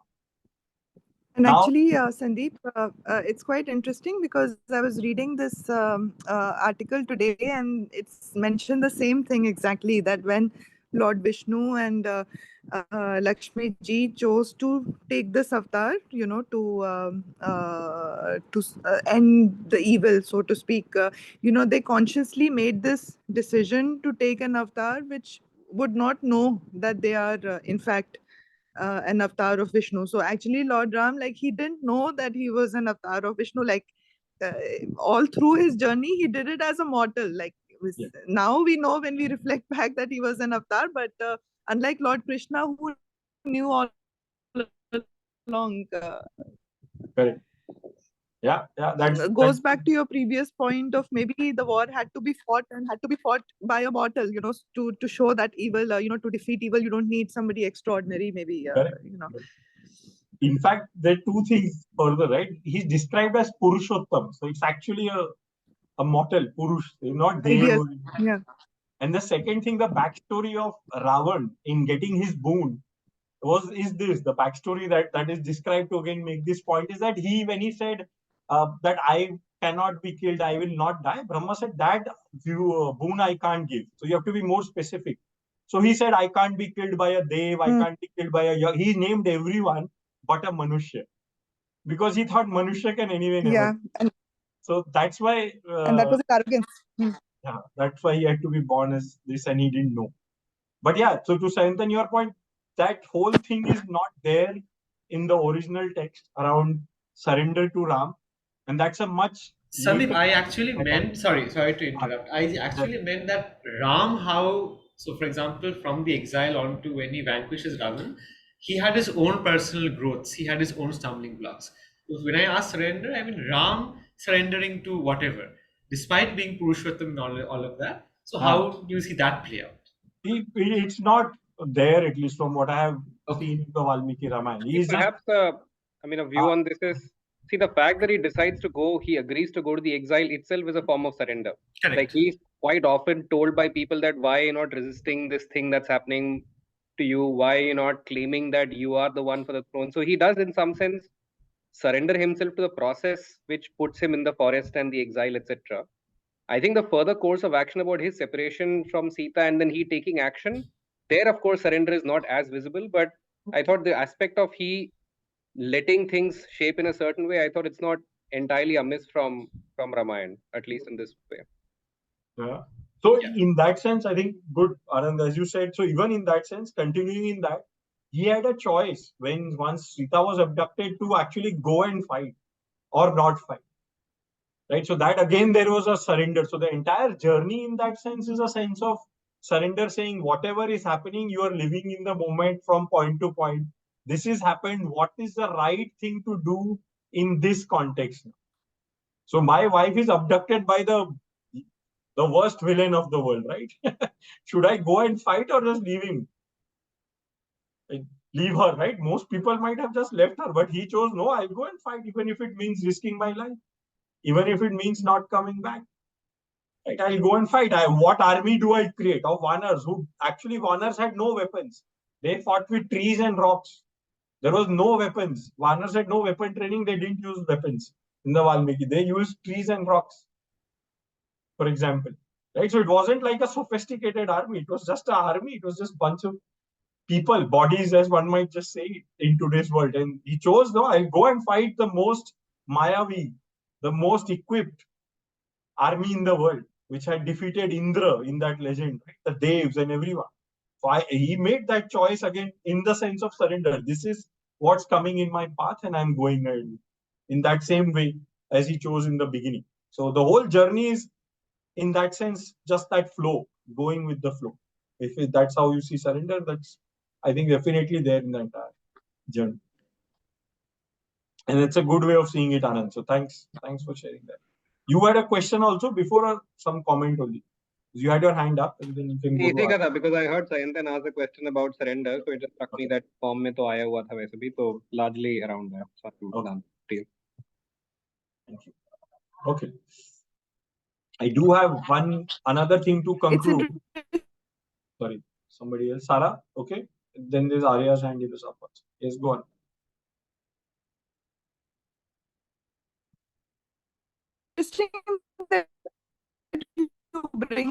Sorry, your audio is going in and out. Because often, sorry, Sarah, your audio is not clear. If there's a question, you could type it out. No, please continue. I'll ask. Okay, so I'm also reading comment from, I don't know who is Citizen Eco Finalytics. The comment is, till now it Ramayana seemed more like a moralistic way of living life in terms of following ideals and values. This is another interpretation of looking at Ramayana in terms of different Ramayana characters as attributes and senses, and then looking at it in terms of alignment or misalignment with various attributes, and eventually gaining victory within oneself and uniting our soul with our higher purpose. Here I have taken Sita as our higher purpose. Excellent. I think I love how each one of you is choosing who your Sita is and what Sita means. Thank you. Thank you for sharing that. It's making me also wonderfully enlightened. Thank you. Sandeep, it's Vinti. Okay. Hi, Vinti. Yeah, hi. Thank you. Yes, Arya and then Sarabjit. So Arya has a hand up, then Sarabjit. Sandeep, I had asked a question in DM about boundaries. So how much access do you give to people in your life to cause these problems, and how much do how much gullible are you, or how much you are willing to give that rights to somebody to say you can go into exile, or to decide your course of life, to bring these obstacles in your life knowingly. Yeah. And my suggestion, if you to learn from Ram, which is the theme of today, do see that Ramayana, the Valmiki Ramayana, the link that I have shared, and see how very, like, it's about those decisions, the choices that are made at different. There are many sub stories, right? Many things that are happening. The moment, for example, how Ram deals with the news of him becoming a king, and 24 hours later, how he knows he's going into exile, and what he does, how he deals with so many things when Bharat comes to him again. So there is just so much wealth in the choices, and boundaries is about choices we make, right? So try and see it from that lens. And today's my job was to hopefully drive that curiosity, that inquisitiveness to ask these questions and try and find answers in the Ramayana for these. So I'll give that as homework, maybe, Arya. Is that okay?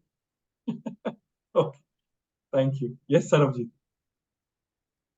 Yeah, I mean, Sandeep, I think you mentioned that he made this conscious decision to fight that long drawn battle with the Vanar Sena and challenge one of the most Mayavi villains in history to bring back Sita. What's your take on the events that transpired later on, with where he makes her take an Agni Pariksha, which was also like not. Lakshman for the first time actually protested against Ram for the for the Agni Pariksha. And then what's your take on the Agni Pariksha, and what's your take on the eventual, when he banishes her to the forest? So do you think all in all that he was a good husband? So exactly, I think you came in late. So when I started, the first thing, one of the early things only I shared was this, that what happened after, which is sort of recorded in the Uttar Raamayan, Uttar Kand, is not part of Valmiki Ramayana. So there is, I'll share a link in the PPT also that I share. I've pointed that out. A wonderful expert video, very clear of how inconsistent Uttar Kand is with Valmiki Ramayana. So the character, even the character of Ravan as it's described in the Uttar Ramayana is not the same Ravan. So it's a post-added text. It's not. So it's not itihas. It's not how it happened. So trying to draw from there again doesn't make sense. Same with Agni Pariksha. So in the Valmiki Ramayana, which is the authentic text, Pranali also asked, Ram never asks for it. So you have to again go into the text to see what the itihas is. It's all later on. Same with Lakshman Rekha. There is no concept of a Lakshman Rekha in Valmiki Ramayana. So these are further retellings where I think Vinti, as she said, Ramayana became a way as a role model. So then other retailers added stuff that they wanted, probably. And so we have to also see it from that lens. It's very important. Okay, that's interesting. So Valmiki Ramayana ends when the battle is won and Ram and Sita and Lakshman return to Ayodhya. That's where it In ends? the coronation. Yes, at the coronation. Yes. Okay. Interesting. Okay. Interesting. You're on mute. To be sure, Sandeep, if I both the Agni Pariksha and the exile both are not part of exile, meaning Sita's exile are not part of The whole Valmiki. Uttarakhand one is not, and Agni Pariksha is not that way. It's not that way. The way it is described, that Ram asked for an Agni Pariksha or something like that. Ram points out there is that part is there when Sita is brought back, for example, from the Ashok Vatika. So there is a lot of crowd that is assimilating. So in fact, Lakshman and others want to take the crowd away. They don't want the controversy. Ram says, no, let the crowd be there. So he's not a guy who is shying away from social stigma, which is how it's positioned, right? For example, in the Uttarakhand. That's why it's against his character. That's not who he is. He's in the middle of the battle. He says, let the crowd stay. And he asks a question that what will give comfort in some ways, right, to these people, that this is Sita is authentic. So then Sita volunteers that I'll do some pariksha. I'll prove that. And Ram later on he explains in the Valmiki Ramayana that the reason he asked this question was he wants this question never to be asked again. He wants this final answer now and then and settle it, because he knows that she'll be successful. So in Ram's mind, there is no doubt. And that's why he's able to even ask this question, because he wanted it sorted out once and for all. So Sandeep, I mean, just going for these questions, okay. So there is obviously a feminist angle to Ramcharitmanas, which is, not so prevalent in the Valmiki Ramayana. Now, does it really have to do with the person who is writing it? Does it really, because because there seems to be a huge, the time gap between when Valmiki Ramayana has been written and when Ramcharitmanas has been written. Okay, so there's like thousands of years. So, I mean, why has the interpretation, changed in that sense? If including this aspect of Sita having to prove her purity. So I can't comment on that. That's not my study is also of not that. But yeah, it is different. That's why I said if you are looking for facts, then Valmiki Ramayana is the source I would go to. If you're looking for essence of Ram as being a person who is sthit Satya, who is the epitome of truth, it is that. It is still that. But in the context when Ramcharitmanas was composed, like you said, the author who composed it, there will be that. I don't think there won't be any influence. But it is different. Many versions are there, not just Ramcharitmanas. There are many versions. So you have to choose where you want to go, right? So you want to go to the original, get to the essence of Ram. That's the Valmiki Ramayana. And I think I'm so grateful. I told Yashodeep also, thanks to him, he's brought it out so wonderfully. I think in that description, it's taken so much out of us. Otherwise, it's so hard to access that Valmiki Ramayana. He's explained it very nicely. He's shown where the differences are, and that the way he's presented it, I have really enjoyed it. So I would encourage all. And that's, if you do that, that my job today is done. Go look for the Valmiki Ramayana. Yeah, there's one more part I do want to bring that out. So I'll stay back for more questions. But there is one more part of Ram that I want to bring out, because till now I have really shared how, at least to me, he touches my heart. He enlightens my mind. We are still at that. How does he please the soul? What is Ram? So I do want to bring that out. So do give me 5 more minutes. You have all stayed back so patiently. So do give me 5 more minutes, and then I'll be there for more questions. I'll take those. So yeah, I'll share this. This is just translating that this thing. So we saw touches our heart, enlightens our mind, but it also pleases our soul. That's what I said. So how does he please our soul? For this, we have to go to the word Ram. The word Ram.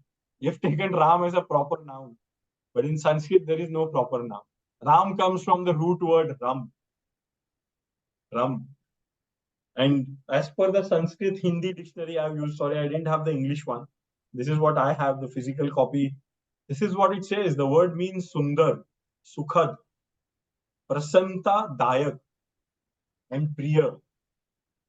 So in the word itself, the word Ram, the syllables of Ra and Ma, in Sanskrit, that's how Sanskrit works. It touches, it's our neurology. Ram, this word is the giver, the source of beauty, of happiness, of bliss, of joy, of love.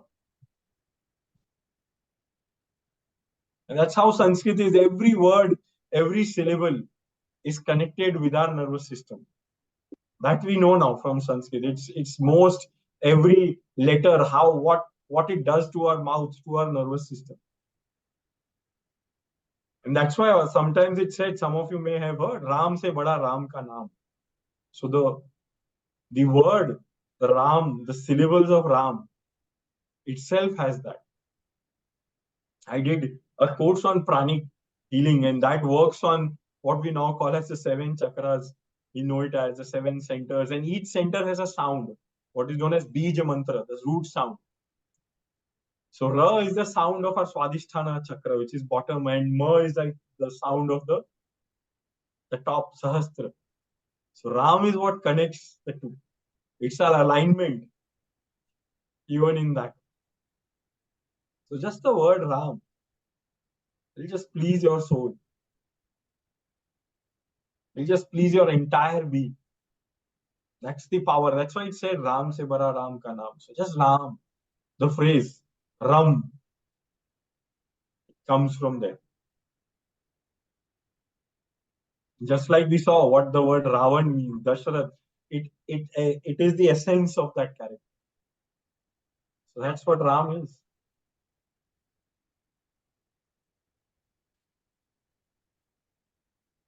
And yeah, so I'll leave it with that.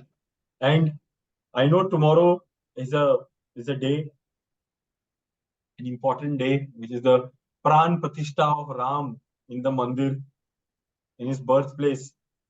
And just this word, right? Pran Pratishtha means establishment of Ram. Where? In our man. Mandir is what? Inside the man ke andar. That's what Mandir is.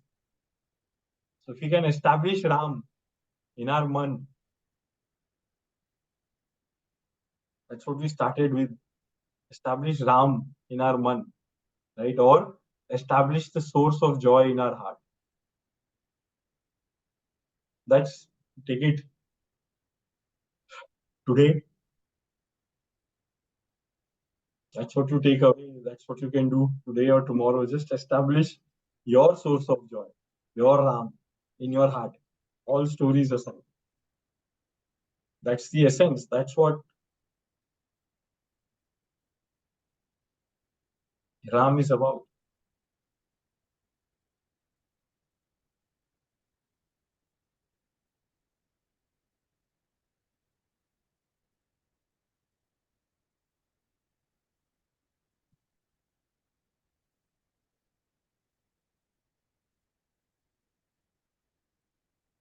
So thank you for patiently being there. We'll close the session, so people who want to go can go, and I'll be still around for questions. Thank you, everyone. So we'll close with our prayer. Request everyone to just close your eyes, sit comfortably, let your feet be on the floor, back be supportive. Gently close your eyes.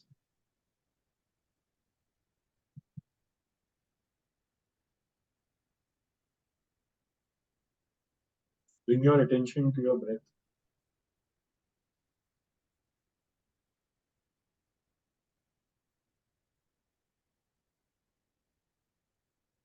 And repeat after me. May all be sukhi, khush, joyful.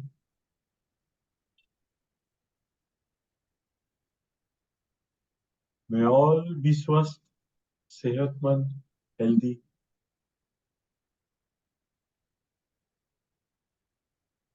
May all be in shanti, sukoon, peace.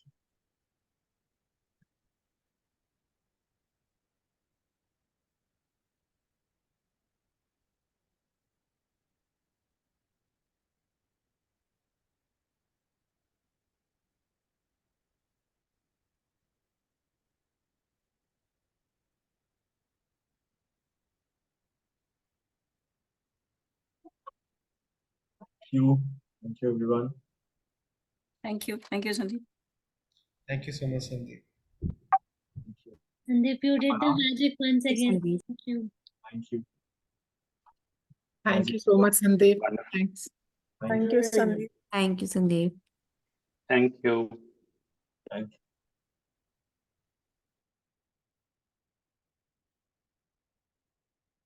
Thank you, Sandeep. Thank you. How do we see the recording or replay? इसका कोई है? I'll post the link. I'll post the link. अच्छा, ठीक है। नहीं, आपने एक जो उसमें बोला कि वाल्मीकि रामायण के कुछ पोर्शंस हाँ, वो भी लिंक उस प्रेजेंटेशन में होगी, पीपीटी में। अच्छा, उसको लिंक को दबाने से वो खुल जाएगा, वाल्मीकि वाला।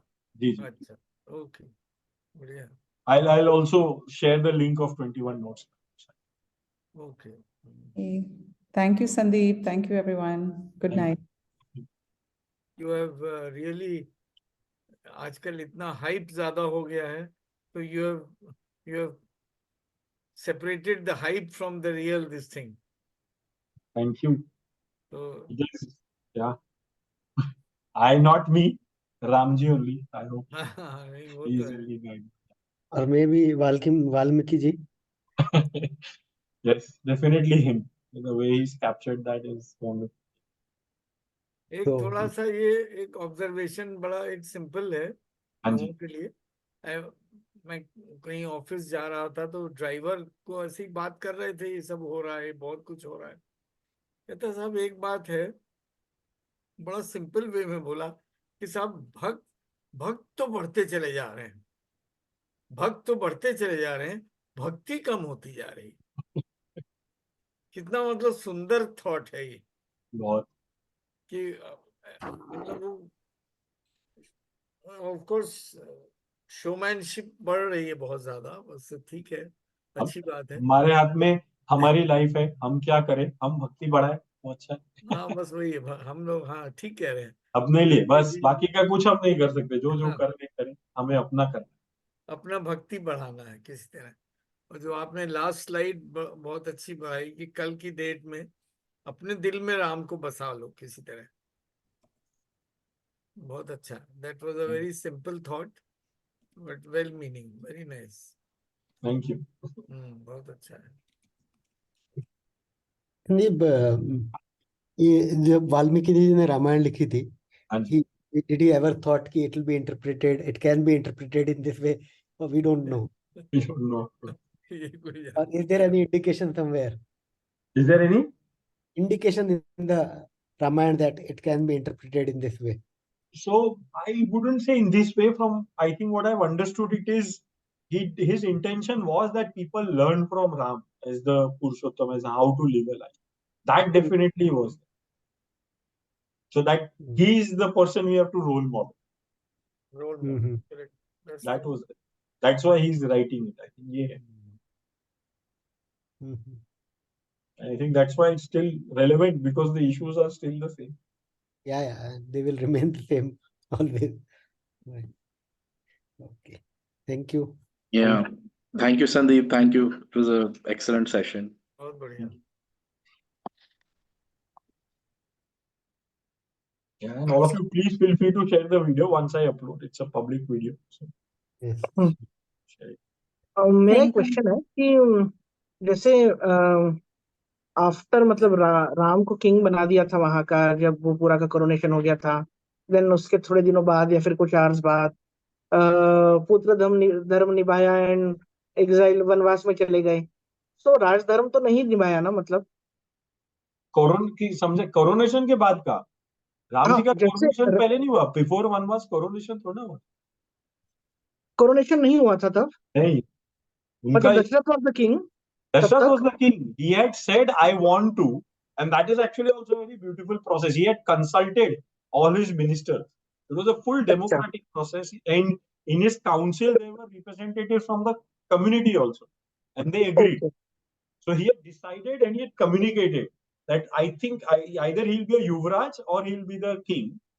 And in that time, in that one day, it changed when Kaikai went and asked that these are the boons. अच्छा, okay. Yeah, I wasn't coronated the king. ठीक है, ठीक है. बिकॉज प्रोफेसर नावलेकर हैं university of Jabalpur I think और पुणे. हाँ. उनका भी एक इस पर टीका है रामायण पर. सो उसमें इस तरह से लिखा हुआ था. ये तो नहीं है. ये तो एक्चुअली किसी भी संदीप इज retelling में राइट. कोरोनेशन कभी नहीं हुआ था. वो माने ही नहीं ना. वो उन्होंने आज्ञा का पालन किया और वनवास चला. बट जो तुम बोल रहे हो ना पुष्कर, उसमें एक पॉइंट आया था जब भरत जाता है. When Bharat goes to Ram, before he actually finally goes right far away, to say he comes back, he gets to know, he says, no, you be, I am going away. And that time there was this debate कि भाई राज धर्म बड़ा है कि पुत्र धर्म. All that happened. तो वो dialogue actually बहुत interesting है. There's a lot to learn there. And that is again captured well in that 21 notes वाला जो मैं बता रहा हूँ यशोदीप का Valmiki Ramayan. So that is an interesting. तो ये जो sort of moral dilemma है, quote unquote, ethical dilemma उस समय है. How he navigated, even Vashishtha भी थे वहां पर उनके Rajguru. So that is a very very important part of it.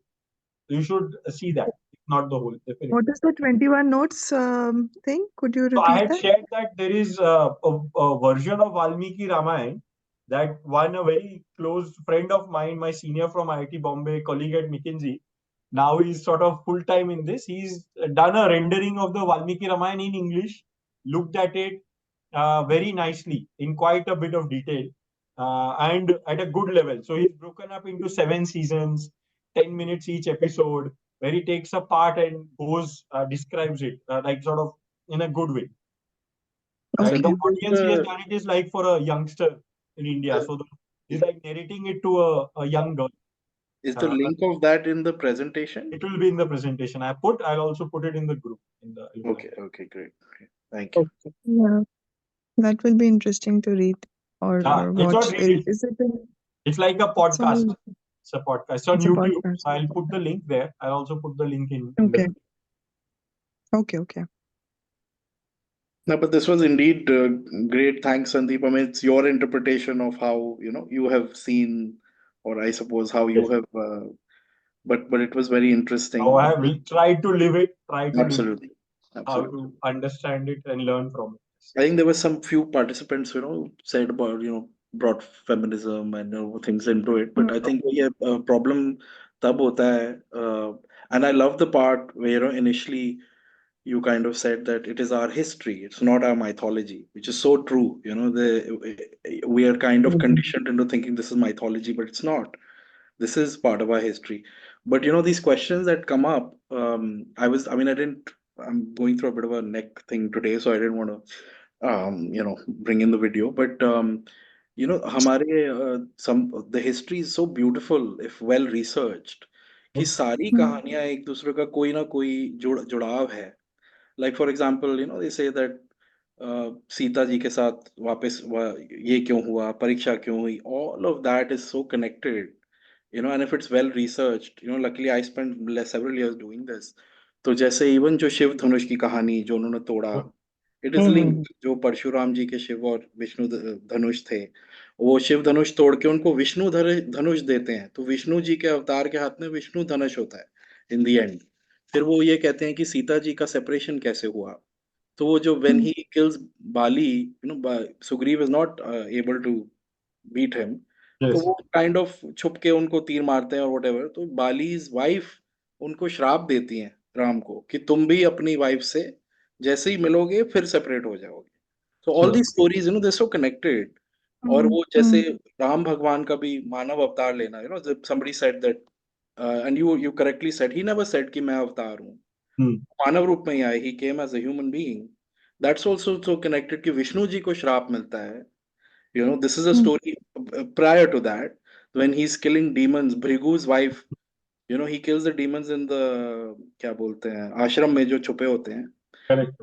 And he kills Bhrigu, and Bhrigu उनको श्राप देते हैं कि मैं तुम्हें श्राप देता हूँ that you will come as a human being and you will be separated from your wife. तो विष्णु जी धारण करते हैं उस श्राप को। So these things are so beautifully written, and it's like अगर वो श्राप पूरा नहीं होता, it's not respected that sage, उसने तपस्या वगैरह करी है। So it's so beautiful how our gods actually inculcated those curses also. Correct. And to me, a lot of the stories you are sharing are outside, of course, the Valmiki Ramayana. They're linked and they get linked, which is the beauty of it. But I think the big part I have come to understand from these stories, at least a lesson I take away also, because there is a lesson always, is that fact that they are saying even the gods, the devs are not free from the karma, the law of karma. If they have done something, there is a consequence that they also have. Yeah. So we try to escape this and यहीं पर घुमाते हैं ना कि यार ये कर दोगे तो तुम्हें ये free हो जाएगा, as if there is a way out of this law of karma. And repeatedly these stories tells us there is no way out. Like a law of physics, pen ये छोड़ा है, ये ड्रॉप होगा तो गिरेगा, gravity की तरह है law. So you think I will do this and somehow it won't happen. I won't bear the consequence is not going to. Yeah.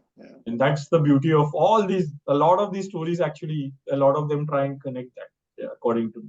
But yeah, do go through the Valmiki Ramayana. There will be a lot more very interesting insights into each character as you start looking at it from this lens. So good. Thank you for your participation, all of you. Thank you. It was so interesting. Thank you, Sandeep. It takes me back to this. So there was this exhibition at one of the museums here in Delhi. It's the Kiran Nadar Museum of Art. And they had like an exhibition on Indian mythology, and there was an artist who had done her own rendition of scenes from Mahabharata and Ramayana, but from the woman's angle. So coming back to the feminist thing, but purely I think the question about Lord Ram was not from a feminist angle per se. It was more of like a natural curiosity, because now as adults, some of the actions that were shown in the series, of course we've not researched it and we don't know what was included in Valmiki Ramayana and what comes after. Our version, what we carry forward, is based on like the serials and the media, what we see, right? So obviously some of those events they seem rather unfair, maybe for one character compared to another. So it's not so much of a feminism thing, but it's more of like fairness that you would expect in a relationship. And this was one of the questions again somebody asked earlier, and I think to me the message of Ram in this whole Ramayana, the journey of Ram, which is the journey of our soul, it holds true for every woman also, independent of the gender. So the Ram is you, whether you are a male, female, in whatever body you are, or any other gender you identify with, you are Ram. It's your story. So who is Sita to you? You have to see. That was a wonderful question people were asking.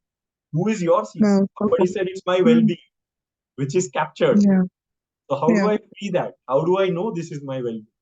So see it from that lens. The gender angle is not in the character. The gender part is it's you. You are Ram. It's your story. You are the Ram in the story, in your story.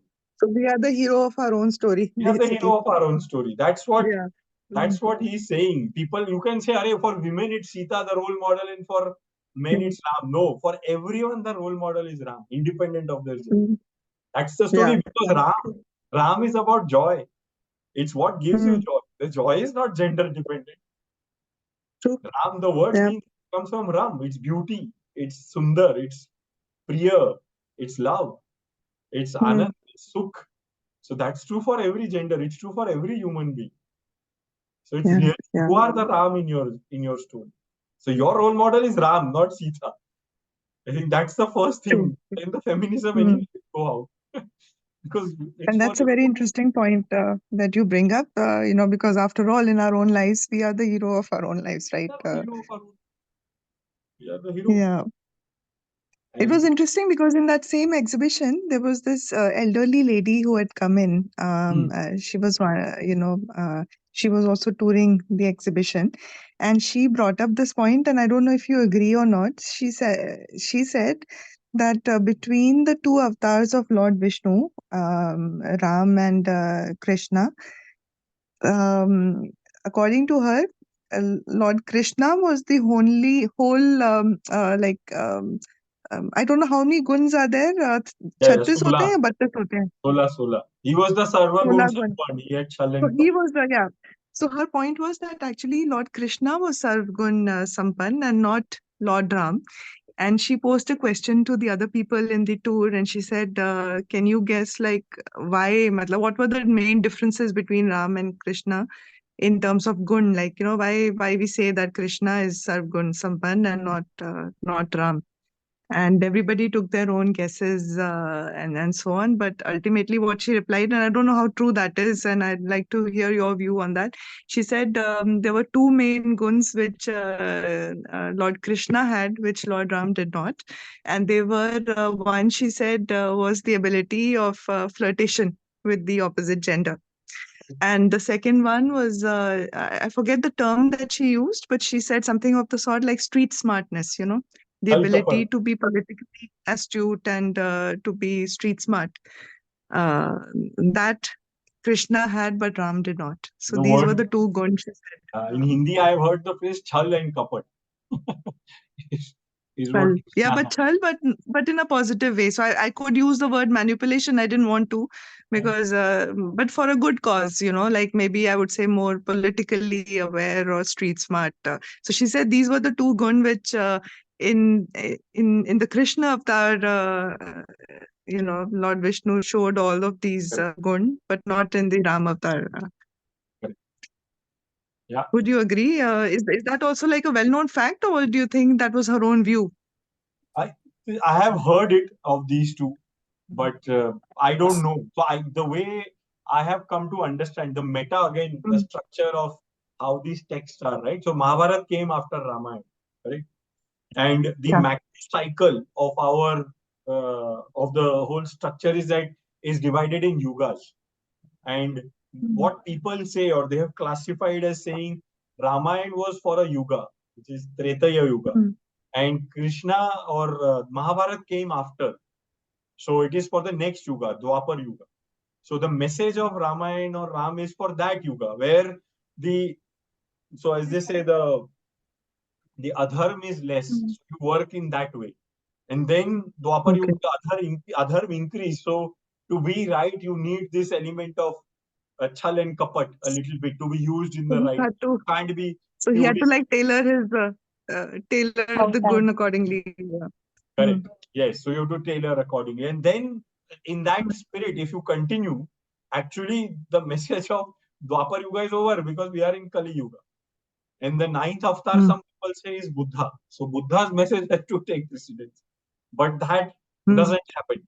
So we are still stay a lot with that. So there is some mix up that is there. So some people believe in this very clear time frame. Others say no, it is about temperament. So it is again which temperament you are. So yugas are also finally boils down to you as an individual, right? It's not a generic choice. Not everyone is the same. So finally the choice everyone has to make, what do I do in this moment? How do I live? How do I make these decisions? How do I make these choices? And these are role models which help me make choice, right? So which role model should I choose? And one can say everyone should choose the same role model, but in my experience, again, it depends who suits you, your temperament, because each individual is different, and that's the beauty of our literature. There is all role models are there. We have 30,000 or some say 32,000 crore devas. So you choose your role model, what works for you, but be consistent with that. That's the most important thing. If you choose Ram, be like Ram. Don't just be like a bhakt without bhakti. Live him. If you say I am a bhakt of Ram, be like him, role model. If you say I am a bhakt of Shiv, be like him. If I am a bhakt of Devi, be like the Devi. Which Devi you want to be? Again, Devi has so many forms. So it's about being consistent with who you are and who you align with. And that's why we have so many choices. I think that's brilliant. We didn't say that you have to be only one, but all of them are paths leading to that one reality, the one truth. That's the meta framework in all of which this is organized. You connect with your soul, fine. You be one with yourself, be aligned with yourself. And what's your take on like Lord Buddha? Also, there's been this criticism that, he left his wife and his child sleeping in the middle of the night to find enlightenment. What's your take on that? That's what he did. That was his temperament. So it's all about, again, who is your role model? What's your temperament? What fits with you? Right? So then he went through so much hardship. He left his wife. So one way of seeing it is that, yes, you pause there, he left his wife. The other part is, what did he do after leaving his wife? Did he go and enjoy? Did he find another wife? Did he get lost in sensual pleasure? That's not what he did. Yes, he didn't follow through with his commitment on that, right?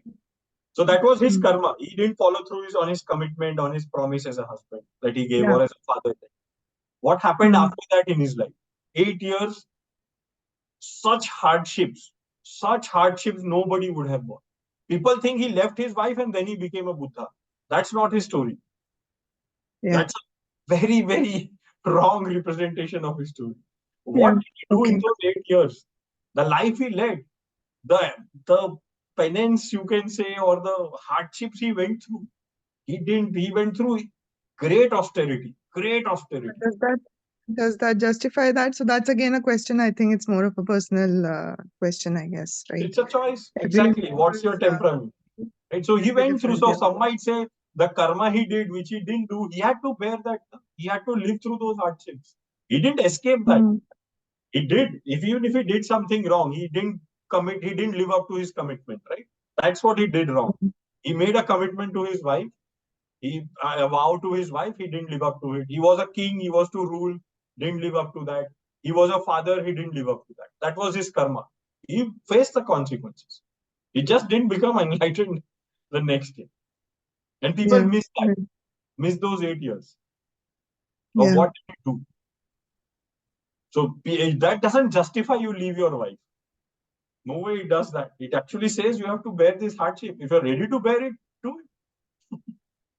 There is a consequence of that, if nothing else. But if you leave your wife now to go to another woman, so you are lost. Then you are lost. Then that's a very different scenario. This concept of consequences, did you cover that in the first half of the presentation? Because sorry, I missed that. Does it feature quite a bit in Ramayana? Because I know it features quite a bit in Mahabharata, but is it also heavily featuring in Ramayana?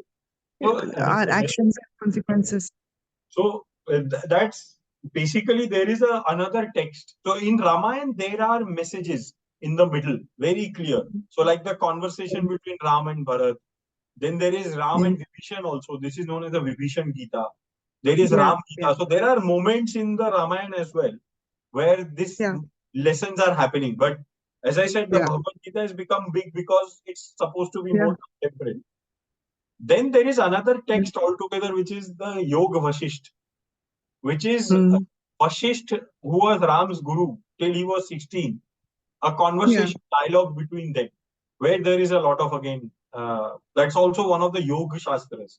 Like Patanjali Yoga Sutras, that's very short, 197 verses. Yoga Vasisht is a 6,000 verse version of of what yoga is, the teachings of how you lead a life, what developed Ram in that sense, right? To be who he is. Yeah. That's not in the Ramayana, it's a separate text also. Okay. Okay. But Ramayana is a lot more, in my understanding, unlike Mahabharata, a lot more trying to just giving. Really, it is what it is, and you have to draw the lessons. A lot That's more. true. And Yeah, you know, I'm from IIT Delhi. I'm in the same batch as Garima. So, but I did mechanical engineering. So we had this professor called Arun Kanda, who would take an elective called project management. And I remember taking that elective, and in the first class of the elective, he said that put away your books or notebooks or whatever, and today we'll discuss something that you'll forget what I taught you in the class, in the course, but you'll remember probably this lesson. So put away everything and let's just talk today. And you know, till today I remember that one lecture, and Professor Kanda was right. You know, I don't remember the contents of the course today, but I remember this one lecture that he gave, the very first one. And sadly, he's no more. Otherwise, I would have dropped him an email today because I was remembering him. But he's no more today. And he said, he asked us a question. He said, "What is the difference between Ramayana and Mahabharata?" And different students gave different answers. And finally, he said, Ramayana tells you what to do, and Mahabharata tells you what not to do. And then he, you know, the entire that first lesson, that first lesson of the course, like he discussed this with us, which was very unusual, you know, back in the early 2000s for a professor to do that, you know. Now I think it was quite nice. Amazing, yeah. And that's so true. Quite amazing. Thank you But for sharing. thank you. This was a very good discourse. Thank you. Thank you. Thank you Pranali, for the you discussion. have something? You're there. No, I'm just listening.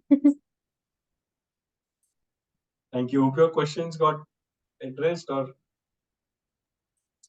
पहले I am also listening. I was confused how to make any sense of Ramayana and how to relate with myself. जब वो बाहर था, दिमाग के बाहर था, अब आपने पूरा रामायण ही दिमाग में भर दिया. गुड. अभी क्यूरियोसिटी जाग गई, उसके बारे में हो गया मेरा काम. But it is good. I mean, it's at least a direction to think or to make sense of all these texts, because I always questioned what does this have to do with, you know, our being today, like in this context of our life today as it stands today. No, I'm so glad agar koi, if it's touched your heart, enlightened your mind a little, and hopefully pleased your soul. Yeah. Thank you very much. Have a nice day. Thank you. Bye. Good day. Bye. Good night. Thank you. मैं भी सुन रहा था ये conversation, and crux initial जो था रामायण का meaning वो पता चला आज की क्या है. एंड राम इज जो रूट है रम, सो दैट्स व्हाई राम रामेति वाला जो है, आई थिंक अब मैं वो करेक्ट कर रहा हूँ. बिल्कुल. Okay, thank you very much. Thank you.